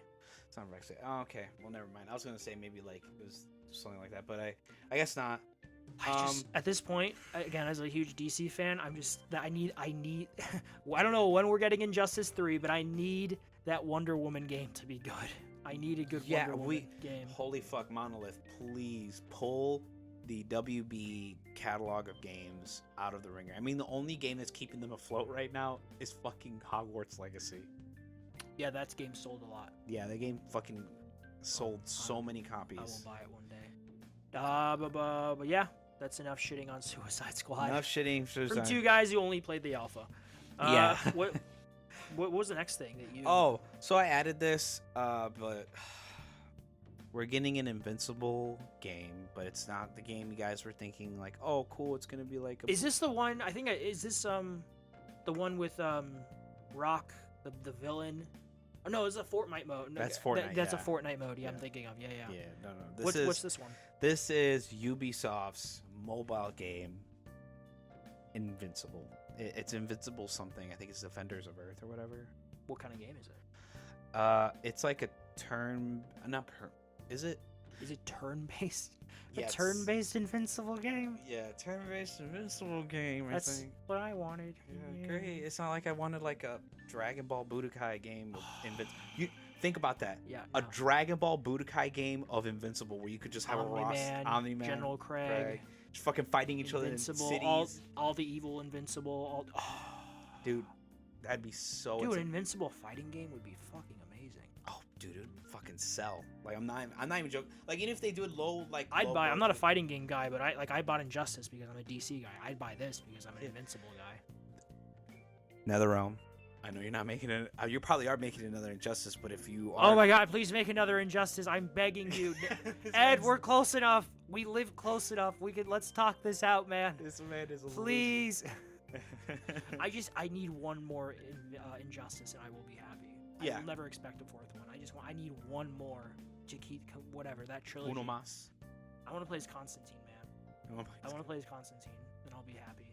Yeah. But I want to play as Egregore, the guy that like who? the demon. Oh, Etrigan. Etrigan. Etrigan. What did you say? Egregore. Egregore? I'm like, who the fuck is Egregore? Yeah, Etrigan. Yeah, Etrigan, the demon. The demon. Yeah, I want him. Yeah, Gone is the form of man. Man, Rise the demon. Etrigan. Yeah, Jason Blood. Yeah, I would. Yes, I agree. He should be another character. Okay, this last thing. This is me. I saw this trailer yesterday, and this is now one of my most anticipated games of the year. It's called Kingmakers. As far as I can tell, this is PC only. It is coming out sometime later this year. There was a trailer shown off this week. Mm-hmm. At first, it kind of looks like Chivalry, but it's a combination. It's batshit insane. Yeah, it's a combination of third-person gameplay along with over the top down strategy gameplay, medieval warfare, of course. Very good looking fluid animations, combat. Medieval. Yeah. The twist is, you got trucks. You got trucks. You got machine guns. You got airplanes. Yep. And it's medieval, man. Oh. Oh my God, I'm so excited. We're gonna have so much fun with this. Yeah, and you don't have a PC, motherfucker. Fuck. Get a PC. Go to the Micro Center and get a PC. As soon as this job starts paying me well, I'm gonna fucking save up and get But yeah, a car and the PC. Okay, this official description comes from Polygon, but it's not just a strategy game. You play as an elite task force operative, according to a press release, who has been transported 500 years back in medieval times to prevent a future apocalypse. And you do this by using modern technology, from guns to vehicles and all kinds of airstrikes.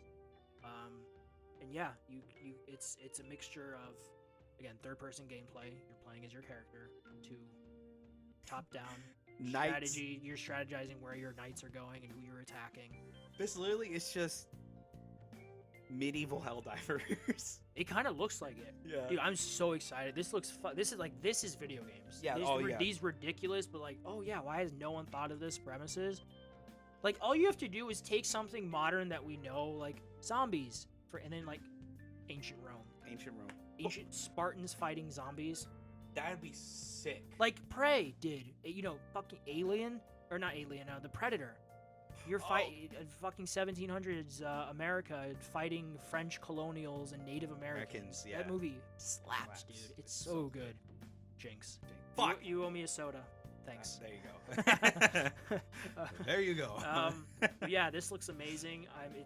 There's no official release date. It's just 2024. I'm there. It just says Kingmakers is expected to launch on Steam early access later this year. So okay. I'm there. I will be a part of this. This has become one of my number one games. You're doing your part. I'm gonna do my part. I love history stuff. I love medieval warfare. That's why I really got into Chivalry last year. Yeah, you platinumed it. I platinumed it. But yeah, I'm there, man. I'm there. Nice. Did we miss anything from last week? I'm sure we did, but nothing big, right? No, nothing. I mean, nothing. I'm pretty sure. Well, that's the video game news. Yeah, that was a pretty long segment. Yeah, it was. Okay, we won't be too long on the movie, TV stuff. But now the movie and TV stuff, starting with Gareth Edwards is directing the new Jurassic World that's supposed to come out next year, but hasn't started filming yet. So we'll see if that happens. Wow. But this was announced earlier this week. This was after the other gentleman who directed action films. Oh, what's his name? I can picture him. Fuck, I gotta look it up. The dude who did Bullet Train and is doing The Fall Guy. David Lynch. David Leitch. One of the two original directors for John Wick a decade ago now. Yeah. Was, attached to it, but that didn't work, and now we got official press that Gareth Edwards is doing it. And for those of you who don't know, he's a dude. He directed the 2014 Godzilla. He did Rogue One, and then most recently he did a movie last year called The Creator. The thing with Gareth is that his movies always look amazing, and he has a great sense of scale and just like, oh my god, this is fucking huge, and just it's beautiful. Like, Creator is a beautiful movie. I saw it in Dolby. The thing with his films is that the characters never feel super fleshed out, except maybe Rogue One, but he had help there. But like, he needs a writer. He needs a good writer. He needs a middleman. Yeah, exactly. And the recent Jurassic Worlds haven't exactly been strong in that department, in my opinion. So here's hoping. I'm not expecting anything. I mean, these movies keep making $1 billion, so they're gonna keep making them. Oh yeah, cash cow. But yeah, I mean, visually it's gonna look great because he's a really great visual director. He has an eye for framing and cinematography. But maybe he should have been DP. But yeah, so we'll see what happens there. The next thing is the thing that makes me a little sad. What is this? Bong Joon-ho's Mickey 17 has been delayed to next year because Warner Brothers sucks ass. For those of you who don't know, Bong Joon-ho is the dude who did you hear about Parasite? Yeah, Parasite. Yeah. He directed Parasite. Okay. Very big deal. Again, South Korean dark comedy that did really well. It won Best Picture. It's almost universally praised as one of the best films of the century so far. His next film is a sci-fi film called Mickey 17, which stars Robert Pattinson. It's supposed to be coming out this year, but it's been pushed back to 2025 for reasons we don't know exactly. And right now it's in January, which kind of sucks because January is usually when theaters dump their shit. So Really? you're like, oh, is this going to be bad? Maybe it's a placeholder date. We'll see. But yeah, it was one of my most anticipated films of this year. Okay. And now we have to wait till next year. Well, fuck. Yeah, it's just I love a good sci-fi film. I don't think it's gonna do well because the budget for this is apparently huge, and I just don't see it having a huge, wide appeal. This seems more of a niche sci-fi film because Mickey 17 is a clone. Robert Pattinson's playing a clone. He's a dude who has to do stuff for a company, but he's a disposable clone. It's very similar in premise to a film from 2009 with Sam Rockwell called Moon, where he's another clone and he's on the moon. Oh, yeah. But that movie had a very small budget. It also looks really good though, and it's one of the best Sam Rockwell's best films. So Okay. I'm curious to learn more about this, but I'm just excited because I've seen a lot of his stuff, like Memories of Murder. You ever see Snowpiercer Yes. with Chris Evans? Chris Evans. Yeah. John Hurt's in it. Everyone's The woman with the weird face. Yeah. I can't remember her name, but Yeah. Everyone's like, oh, it's a Willy Wonka sequel. yes, yeah, it's a sequel to Willy Wonka. Yeah, I saw those theories. Yeah, I love that. But yeah, we'll see. We'll see. We'll see more as the year comes on. Oh, and then we got a trailer For Borderlands. Yeah. I actually. Did you watch the trailer? I saw a trailer. What'd you think? I mean, from a Borderlands fan, I played the first, second, and the third game, and all the game's DLCs that came with it, except for 3. I didn't get the director's cut too. But it's like look-wise, looks like Borderlands. Sure. What do you think about the casting, though? I've heard Casting? divisive things about the casting. Like, it makes no sense. No offense to Kevin Hart, I don't see him as Roland. That's the consensus I've seen is that like I why don't is see he? him. Why is Maybe I have to watch him perform, but I don't see him as Roland. Should have been like Idris Elba or something. Just someone. It should have been. I mean, he's done video game stuff now. Yeah, but not even just done video game stuff. Like maybe not Idris Elba. Who's another good actor that could play Roland? Oh, that one dude from Us, who played the husband. Oh yeah, he was in Black Panther as well. He played M'Baku. M'Baku, yeah. What's his name? But you know what I'm talking about. I know who you're talking He about. could have played Roland. Yes, yeah. He would have been. He has the stature for it. He's a big guy. He's a big guy, and I think his like comedic personality would have. Because Roland is such a like plank of wood, but that's the whole joke. Is that he's like this super serious soldier, but like this bad shit crazy all around him. And then Lilith, the actress who plays her, good acting choice, good like actor to choose, but maybe like a decade late. No offense to her age. Sure. You can act at any age you want, but Is that Are you thinking of Jamie Lee Curtis? No, not Jamie Lee Curtis. Well, actually, yeah, that too. Tannis is supposed to technically be younger, but I can see like Tannis being old and just being on this planet for like years or whatever. Sure. So it makes sense. Okay. But I'm talking about Lilith, the girl with red hair. Okay. There. Oh yes, yeah, okay. Perfect actress. Sure. Just maybe 5 years earlier. Go back in time. Maybe like Just a make decade. a time machine. Make a time machine. Hey guys, do you want to fucking hurry up on what sucks is this movie was supposed to come out like years ago. They Yeah. finished filming like years ago. Jack Black is Claptrap. That actually isn't that bad. Yeah, I know. It's Jack Black. It's Jack Black. He actually played Claptrap pretty well. Yeah. Krieg is actually voiced by the voice actor who voices him in the game. Oh, that's cool. Yeah, so but there's a body performance by I forgot the name of the actor, but he's European. But he's a good Are you Krieg. gonna be watching this in theaters? Yeah, it's just to see how it is, but Is it shit? yeah, I'm in very neutral right now because Borderlands aesthetic just not Sure. really confident right now. But yeah. I think that I've seen that be the general consensus. The next Ooh, thing.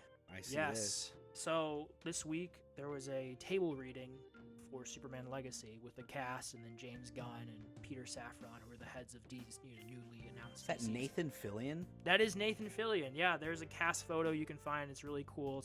It's the cast that's been announced so far. You have people like Nicholas Hoult. He's playing Lex Luthor. The gentleman who's playing Superman is named David Cornswet. Is he the guy in the back left? Yeah, he's the big guy. He's the guy with. Yeah, of course. Yeah, he's Yeah. playing. Yeah, I knew it right away. And then you have Rachel Bronsnahan is Lois Lane. I'm butchering that, but she's in a show called The Marvelous Mrs. Maisel on Amazon, and she's really good in it. So Okay. she's a really good Lois Lane. Anyway, they had a table reading this week, and according to sources, it's supposed to begin filming next week. Wow. So first shots next week. Can't wait to Yeah. hear more and probably see set leaks. 'Cause Yeah, set leaks. There's probably gonna There's be always set. leaks. So yeah, this is scheduled to come out next summer, 2025. Nice. This is like the same month as Fantastic Four. Oh wow. Oh, So- they're gonna be really competing. Oh, for sure. I'm very curious to see who comes out on top, because obviously DC's had its troubles. It's gonna have its But revamp. Marvel's had its troubles It's- recently. Yeah, recently. Especially Fantastic Four's never done well on the big screen ever. Really? There are 3 versions. There's the 90s version that no one remembers because it sucks. Then there's the 2000s version, Which with everyone remembers. Chris Jessica Evans. Alba, Chris Evans, that dude who I can picture him, but I can't remember his name. The shitty version of Victor Von Doom. Victor Von. And then we have Fant Four Stick, which let's not talk about that. Adam forced it. Oh. Yeah, exactly. You don't even remember because it's so shit. But yeah, I'm Wait. excited. B. Jordan. Jesus Christ. Is Actually, he wasn't a bad Johnny Blaze. It was just really bad writing. Yeah. No, that's fair. But I'm excited for this. This is going to be, the first film of DC's new rebooted slate under the new banner. They have an actual studio now under Warner Brothers that they didn't before. This is, part of James Gunn's announced Gods and Monsters phase of this new DC lineup. Gods and Monsters. So Oh, I mean, right, a lot the is riding on this Creature film. Commandos I mean, and all I think we haven't. I liked Man of Steel, but I don't think we've had a genuinely great Superman film since 1980, which was Superman 2, which is a good yeah. movie. Wait, you didn't like Man of Steel? I liked it, but I don't know if I'd consider it. Like, I thought it was good. I consider it a really good. I watched the Superman 2, but Man of Steel, I put it up there as #1 Superman film ever. Really? I'm not gonna lie, I really enjoyed it. I love the story. Like, as much as everyone gave shit on like, oh, what the fuck is this? He's like doesn't know how to not he doesn't know how to fight Zod, but he's just like has to snap Zod's neck. It's like you gotta realize they're like superhuman, Yes. and like he can't just cover his It's eyes. it's the best live-action Dragon Ball film we're ever gonna get. For real. I love that there's just catastrophic damage because that's what really happened if you're fighting.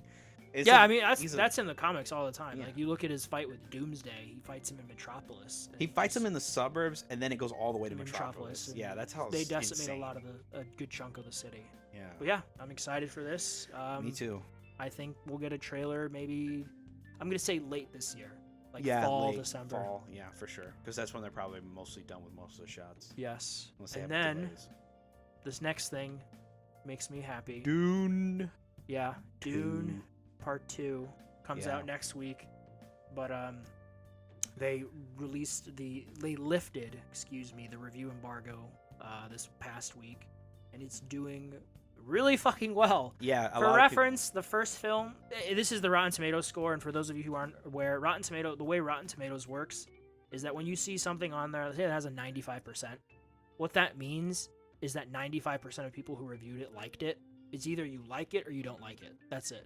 Okay. Yeah. So when you see that metric on there, that means, 95% of people liked it, so it must, it appeased a lot of people. So as of the recording of this, with 145 reviews, it has a 97%.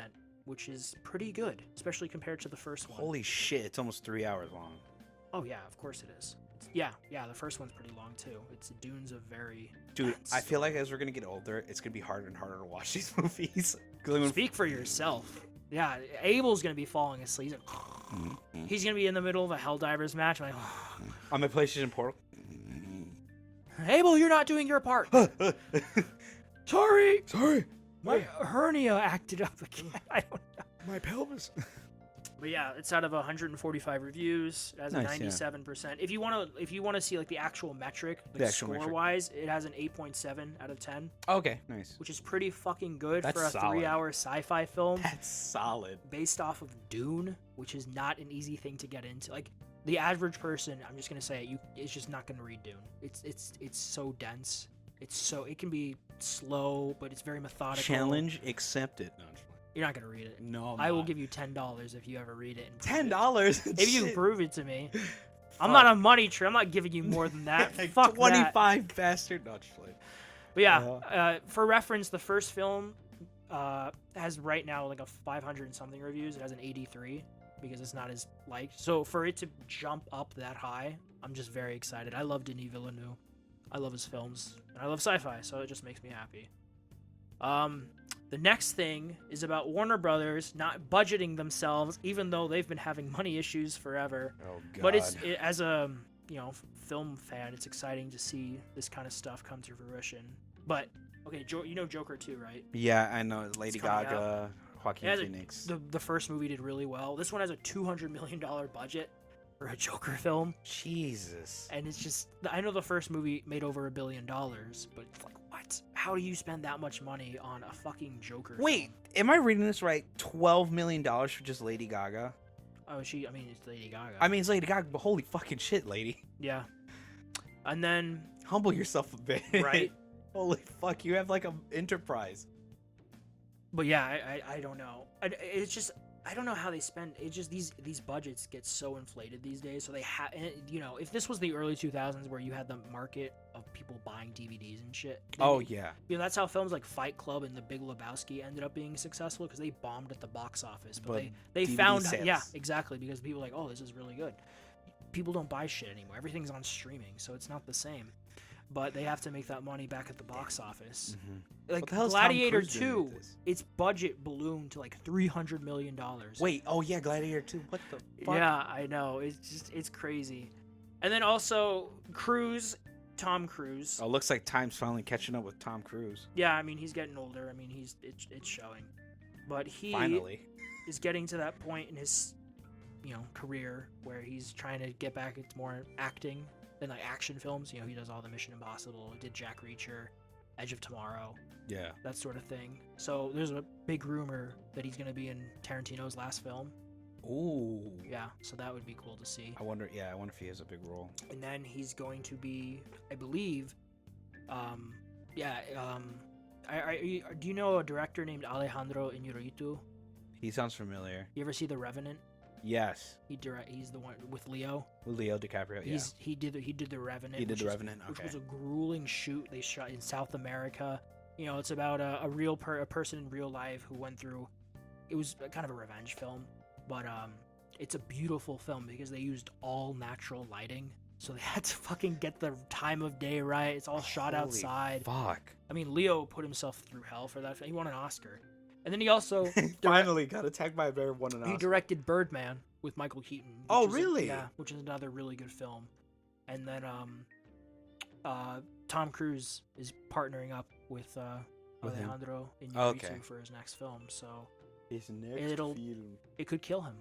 because like, hey, let's hike up that mountain. Let's but hike you're up that actually mountain. gonna hike up that mountain with What? no gear. With no gear. Come on. Fucking 61-year-old Tom Cruise. Jesus. But yeah, Poor Tom. yeah, that's the Tom Cruise stuff. I kind of wanted to segue into that, but Warner Brothers just throwing that money out there that For we don't real. Holy shit. we don't know if it'll. Wait, when was this photo taken? Because Which- that's 2016. Holy shit! Yeah, it Yeah. finally hit him. It finally hit him this age. Yeah, no, that Scientology juice can't keep him fresh forever. No, yeah. But then, yeah, part of the Warner Brothers thing is they're giving. Do you know Paul Thomas Anderson? Sounds familiar. You ever see There Will Be Blood? Yes. Yeah, it's him. It's that guy. Oh, okay. Magnolia, Magna. Boogie Nights. You've never seen Boogie Nights? Oh, you No. gotta watch Boogie Nights. Whatever. His films Watch are really good. that movie be in my DVD. It probably is. I It just don't probably is there. But he's doing a film with Leonardo DiCaprio next. And Okay. He's like huge. Again, the fucking budget, man. Because these movies have always been critically lauded. I mean, he's a great filmmaker, but they never make money at the box office. But here's a budget of $100 million. They're not gonna make it back. Not gonna make it big. But it's as a film fan, it's exciting to see these people team up again, like Tom Cruise with Tarantino. This is and, great, yeah. Because um, I think the last Tarantino film was not Reservoir. Why would I say Reservoir Dogs? Once Upon a Time in Hollywood. Once Upon a Time in Hollywood, and that one got a lot of controversy because of the Bruce Lee scene. Oh yeah, and then it was just I'd say it was different than a lot of his other films. It was Yeah, absolutely. like his '60s Hollywood hangout movie. But Yeah. then the last 10 minutes are really good. Oh yeah, the lesson. They're fucking amazing. But yeah, I'm excited to see all these pairings come up and what comes of them, and I'm very curious to see how Joker does at the box office. I actually hope it does well. Yeah, if anything, it'll be at least distinct enough from all the other. I mean, we just got Madam Web, all those other, kind of generic-looking comic book movies that we've been getting so much of lately. Yeah, they need to stop with the slap a hero onto it and call it a day. Like, no, artistic drive, understand the character, actually make it Good. a movie Exactly. and good. Yeah. Oh my God, the next thing. This was leaked from a Canadian government website. Really? But I just Shrek. I'm excited. Shrek 2's coming back to theaters for its Let's 20th anniversary. go! We don't know when. Oh. It's just some point this year, but They just come- okay. we'll see it. But Shrek 2 is amazing. Oh yeah, And I Shrek wanted 2 to is throw that fucking great. Yeah, it came out in 2004. Obviously, of Mike Myers, Eddie Murphy, Oh yeah. the whole shebang. I hope they make Shrek. Is it 5? Right. It would be 5. Yeah. It's I quote don't. unquote being. I've heard conflicting things about that because I've heard that Mike Myers is happy where they left off with Forever After. But then the end. Did you watch Puss in Boots? Yeah. The end of that, they go back to Far, Far Away, Yeah. and it's like the theme for Shrek was Yeah. playing. So And I mean then I that'd be saw her- that would do if it was obviously good, at least as good as Puss in Boots. That would do bank. at the- Oh at yeah, the if it's theater. done in Puss in Boots' style, That'd be amazing. Yeah, so I hope that happens. Oh my God, this next thing fucking depresses Dude, me. Did I you saw this. see this? I fucking saw this and I was so fucking pissed. So this came from these are people who worked on Into the Spider-Verse. Spider-Verse films. Yeah. Approached Warner Brothers at a point with ideas for a very similar styled Batman Beyond film, which went nowhere because Warner Brothers can suck a fat dick. This is not a family-friendly show. It's not a family. And this week it was released, the concept art that they showed off, which you can find online. We'd show you, but we can't for obvious reasons right now. But it's very atmospheric, very neon vibed shots. It looks at that kind of 3D style. Don't of worry, folks. I'll have Spider-Verse. stills posted onto the podcast vid if you Yeah, guys yeah. want to see it. Yeah. It looks gorgeous. Yeah, it looks amazing. I like the shot of. I forgot this villain, but yes, it's the ink yes. chick. I forgot her name. Is her name not just Ink? I think it's just ink. Is it? I know. Yeah, I haven't seen the show in years. But Yeah, but when I saw the shot of Terry McGinnis flying, It looks amazing. It looks great. I'm trying. Why to, did they turn it? You know what? I'm What? getting a little too passionate. It's probably some dumb fucking CEO decision. Apparently this was 5 months ago that this happened. Patrick Harpin walked into Warner Brothers and pitched a Batman Beyond animated feature. Oh, now I bet you DC's fucking. Oh shit. They said there is absolutely no way we can do a Beyond movie, but they loved our enthusiasm. We pitched the outline for the entire film, and what started as a never turned into a maybe. So, I don't get. I mean, James Gunn, he's in charge. He's very passionate about. He interacts online. He has to see this and be like, okay, there's something here. Yeah. This would be amazing if they did a Batman Beyond in the style of the Spider-Verse. Dude, films. holy fuck. You know, It looks I mean, these shots are fucking gorgeous. yeah. Who do I have to kill to make this happen? Dude, who do I have to sacrifice? My firstborn? Excuse me, ladies and gentlemen, I'm gonna go strangle Abel right now. There you go. Fucking, dude. But yeah, it looks amazing. I think I hope it happens. Yeah, I hope it happens. I hope Warner Brother sees the internet backlash and like, what the fuck, Warner? Like, this is we would literally go. We should be in charge of Warner Brothers. We make good decisions. Yeah, not dumb fuck decisions. Like, what the? But we know nothing about business. We at know all. nothing about business. I think, you know what? That's what they need to change. They need someone just in charge of business, but people actually making the decisions. Well, that's what at DC Studios now you have James Gunn, who's more the creative lead, and you have Peter Safran, who's more the business guy. Yeah, there you go. Do something like that for. We haven't seen anything from it yet. The first yeah. thing is going to be Superman Legacy next year. I mean, isn't a good example Kevin Feige and the person in charge of Disney? I forgot his name. I don't remember. Yeah, I know who you're. Yeah, up to a point. Yeah. But now Marvel's kind of Yeah. a little too much. They're a little too spread out. Yeah, they're trying to make everything multiversal and interconnected. Yeah, it's just it's a homework. It's become homework.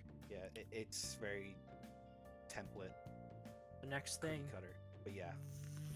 The Boys are back in town on June 13th. Yeah, I Season saw 4 teasers for this a while ago. Like, is June 13th. oh, Are you nice. caught up with The Boys? Yes. I am too. I'm not gonna lie, I was not a huge fan of the season 3. I thought season 3 was great up until the finale. The finale dropped the ball, in my opinion. Really? Oh yeah. Yeah, I can see it. Just the way they handle spoilers. Black Noir's death as of right now. Dude. Queen Maeve doing her shit. What they did with Soldier Boy. It's you need to get a point. You need to get to a point where Homelander does something super consequential, and he kills one of the boys. Because I think the speculation now is that there's gonna be 5 seasons. We're on season 4, and it's just, how is Homelander not just fried them all yet? Yeah, it's so. I mean, I know I get that. Butcher has powers now. Butcher, yeah, he has that like Gen X or not Gen X. It's just like, it's not super serum, but Compound V. Compound V. Thank you. There's a lot of superhero serum stuff yeah. and Oh yeah. getting lost in the sauce, but like, I get it. They probably didn't want to like cop out and go like, oh, noir. Or like, no offense to anyone out there who hasn't read the comics. In the comics, Black Noir is a clone of Homelander. Homelander. No, he's a clone of Homelander, and he's the one who actually did all the heinous acts. Who raped? Super heinous shit. Yeah. And he raped his wife and Billy Butcher's wife, and yeah, that's definitely not the way they're going. No, they're no. It's this is just gonna be. There's probably something completely different.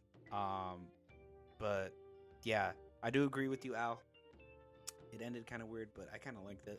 It was just, I don't know. I just kind of liked it still. It wasn't that bad. But I can see the frustration. It's just, I thought it's crazy because the rest of the season I thought was amazing, and then it was the finale that dropped the ball. And that's your last impression. People remember that because it's the most recent thing they watched. Yeah. You got the beginning, first impressions, and the end. Gotta be peak, man. That's what people remember. Even if the middle is a little mid. Yeah. It's mid. It's middle. Mid. It's mid. It's mid. It's literally mid. We did it. We cracked the code. We cracked the code. Oh my god. The Da Vinci Code. The next thing is that, according to What the hell is this? the Harry Potter TV show, Oh fuck. is HB aiming show. for 2026, and that apparently J.K. was in the offices recently to talk about it. So, sick. She's allowed on the campus of Warner Brothers. Yeah, because money, dude. Money. I'm sure. Any money is always in this world. Money is always gonna trump any moral standing. It's money. It's all about the money. Damn Even it. if she's a bitch to trans people, that's unfortunate, but that's the world we live in. God damn. Why does she have to have the big bucks? Anyways. Because she's the one who created the world. So. Fuck. Yeah, it's funny with Harry Potter. Like, I'm excited for this. I'm always yeah, cautious same. about anything because I don't need any more. Because I like the movies. I've read the books a ton. Yeah. But I'm curious to see how they handle, more fleshed out adaptations. Harry Potter has come to Hogwarts. But 2026, which is only 2 years away now, which is crazy to think about. I can do Snape's impression, actually, I think. Do it. Mr. Harry Potter. Hold on. That was terrible. That was terrible. Hold on. Fuck. I used to be able to do it when I was younger. I'm sure you could, and now when he's asked to prove it, he can't do it. No! Oh, this is recorded. Fuck. Hold on. Ronald Weasley and Mr. Harry Potter. You sound like his retarded twin brother. That's crazy. The guy he keeps in the dungeons because he's too embarrassed to let him out in public. Dumbledore, please. Lily, please don't friend zone me. Please don't Death Eater zone me. No, it's fucking Kermit. Let me out, Snape, please. Kermit the Frog here. I feel like most people can do at least a semi-decent Kermit impression. Really? He's just has such a distinct, easier voice. I feel like I've heard enough people out there do what was it? No,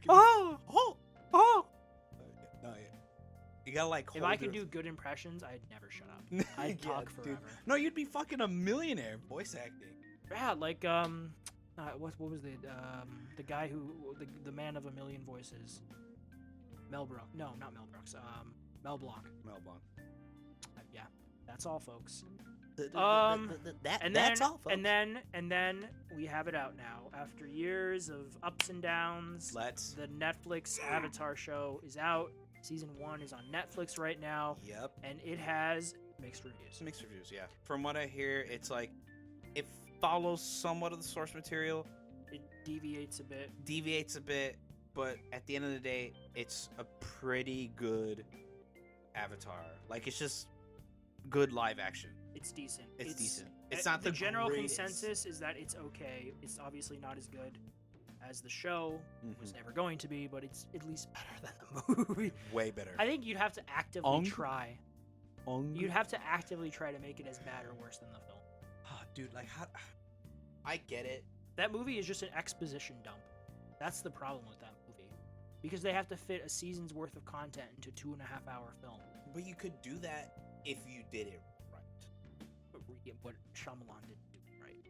Also, the bending just looked terrible. Oh yeah. Remember the and there's some flying rock. Yeah, it's levitating slowly to the right. Dude. But yeah, as of right now, it has a 59 from critics, which just means 59% of critics liked it. And then it has a 75% audience score. Okay, that means 75%. Again, that's like mixed. It's mixed. meh. Are you gonna watch it? Yeah, I mean, it came out on my birthday, but I don't have Netflix right now. But once I get this job, folks, we're gonna be in those trenches. I give you one I use, but I can't. Oh yeah. Because of the fucking Netflix. Sharing. Also, it's technically not mine; it's my sister's.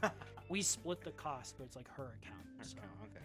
But yeah, that's all the nerd or TV movie news, and then we actually have a couple of comic stuff to talk about. Yeah, this is actually winding on to the end of the show. Holy crap! Yes, it is, because you can do DC. I'll do Marvel. Yeah. Okay. So DC announced its summer blockbuster event and Elseworld updates.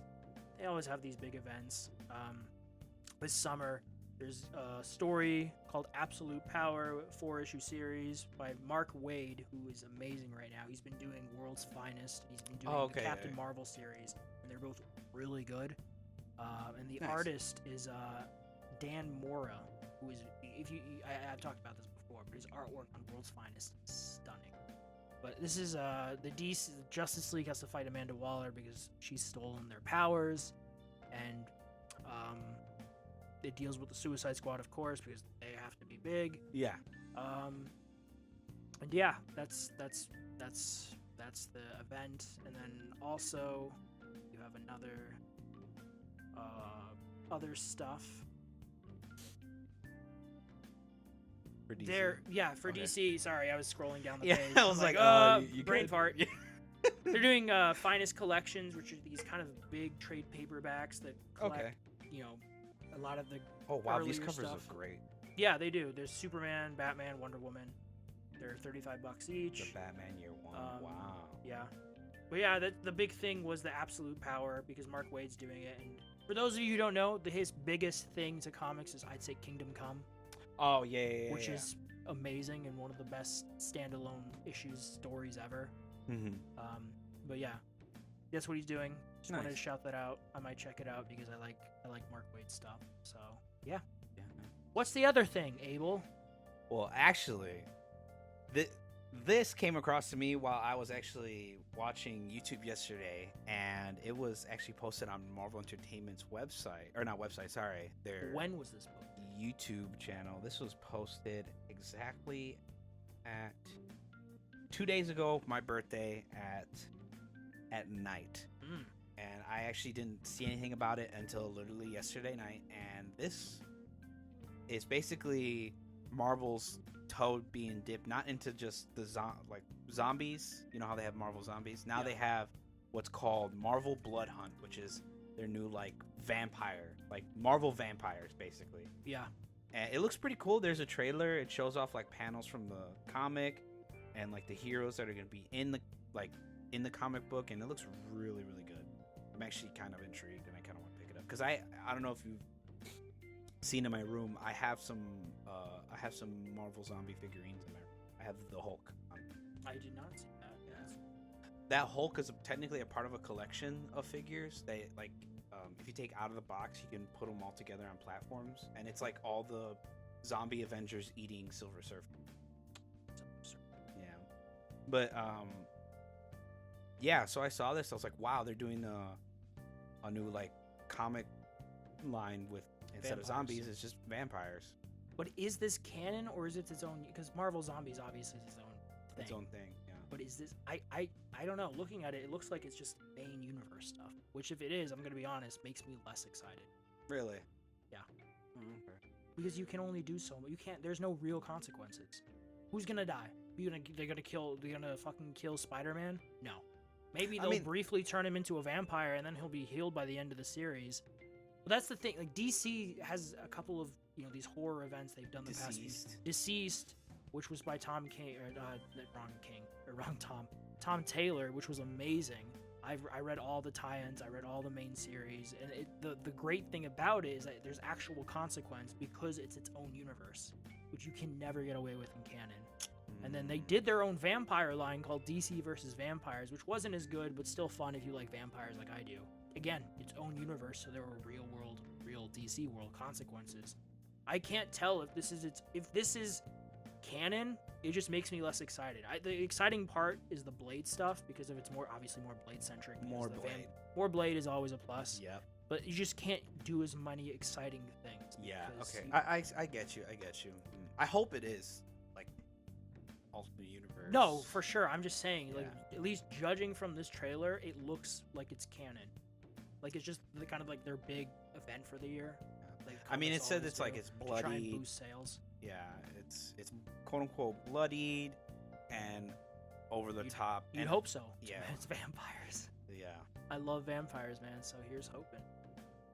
But yeah, that's the comic stuff we got. Finally. A couple of comic news stuff. Woo, yes. But yeah, just what's new this week? What's coming out this week? We have Pacific Drive, which came out on the 22nd. It's the survival driving game that was shown off, I believe, at the Game Awards last year. Yeah, it was so weird. We were like, is this a new survivor horror game or Last of Us 3? It's an adventure, Yeah. survival racing game, car. It Yeah. has got decent reviews. I think I have read that their performance on PlayStation is not great. So if you were thinking, maybe wait a little bit. on that, yeah. And then other gaming thing that I noticed is Pentiment, which the Xbox game is coming. It came out this week for PlayStation and Switch, Yeah. which we talked about before. That's out this week, which I think I'm gonna pick up. $20 because I really want to play it.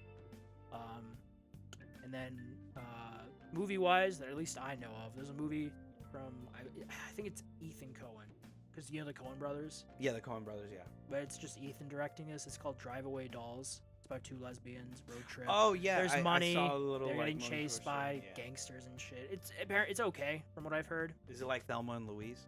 Yeah, it's like a shittier fella. Yeah, sure. It's like a shittier version of Thelma and Louise. Yeah, let's go with that. Let's go. I like that. Yeah. And then TV wise, Avatar came out this week. Netflix, Avatar: The Last Airbender. Yep. So that's there. And then Bad Batch season 3 premiered this week with 3 episodes. Because that's Okay. that's Yeah, weekly. yeah, There's weekly. 3 episodes this week, and then each week is gonna have. How many episodes for the season? It goes until May 1st. Damn, that's Is a the lot. finale. So that's Oh, okay, yeah. so March and April. Holy fuck, that's a lot of episodes. Yeah, well, each episode is only about 25 minutes, give or take. So Okay, it so makes like sense. an hour. That's usually how these cartoon shows go. I still need to finish season 2. I got halfway through it. Yeah, I And need I to just- catch up. I need to fucking catch It, up. it was good. It was some of the best cartoon Star Wars stuff I think in a while. That arc Okay.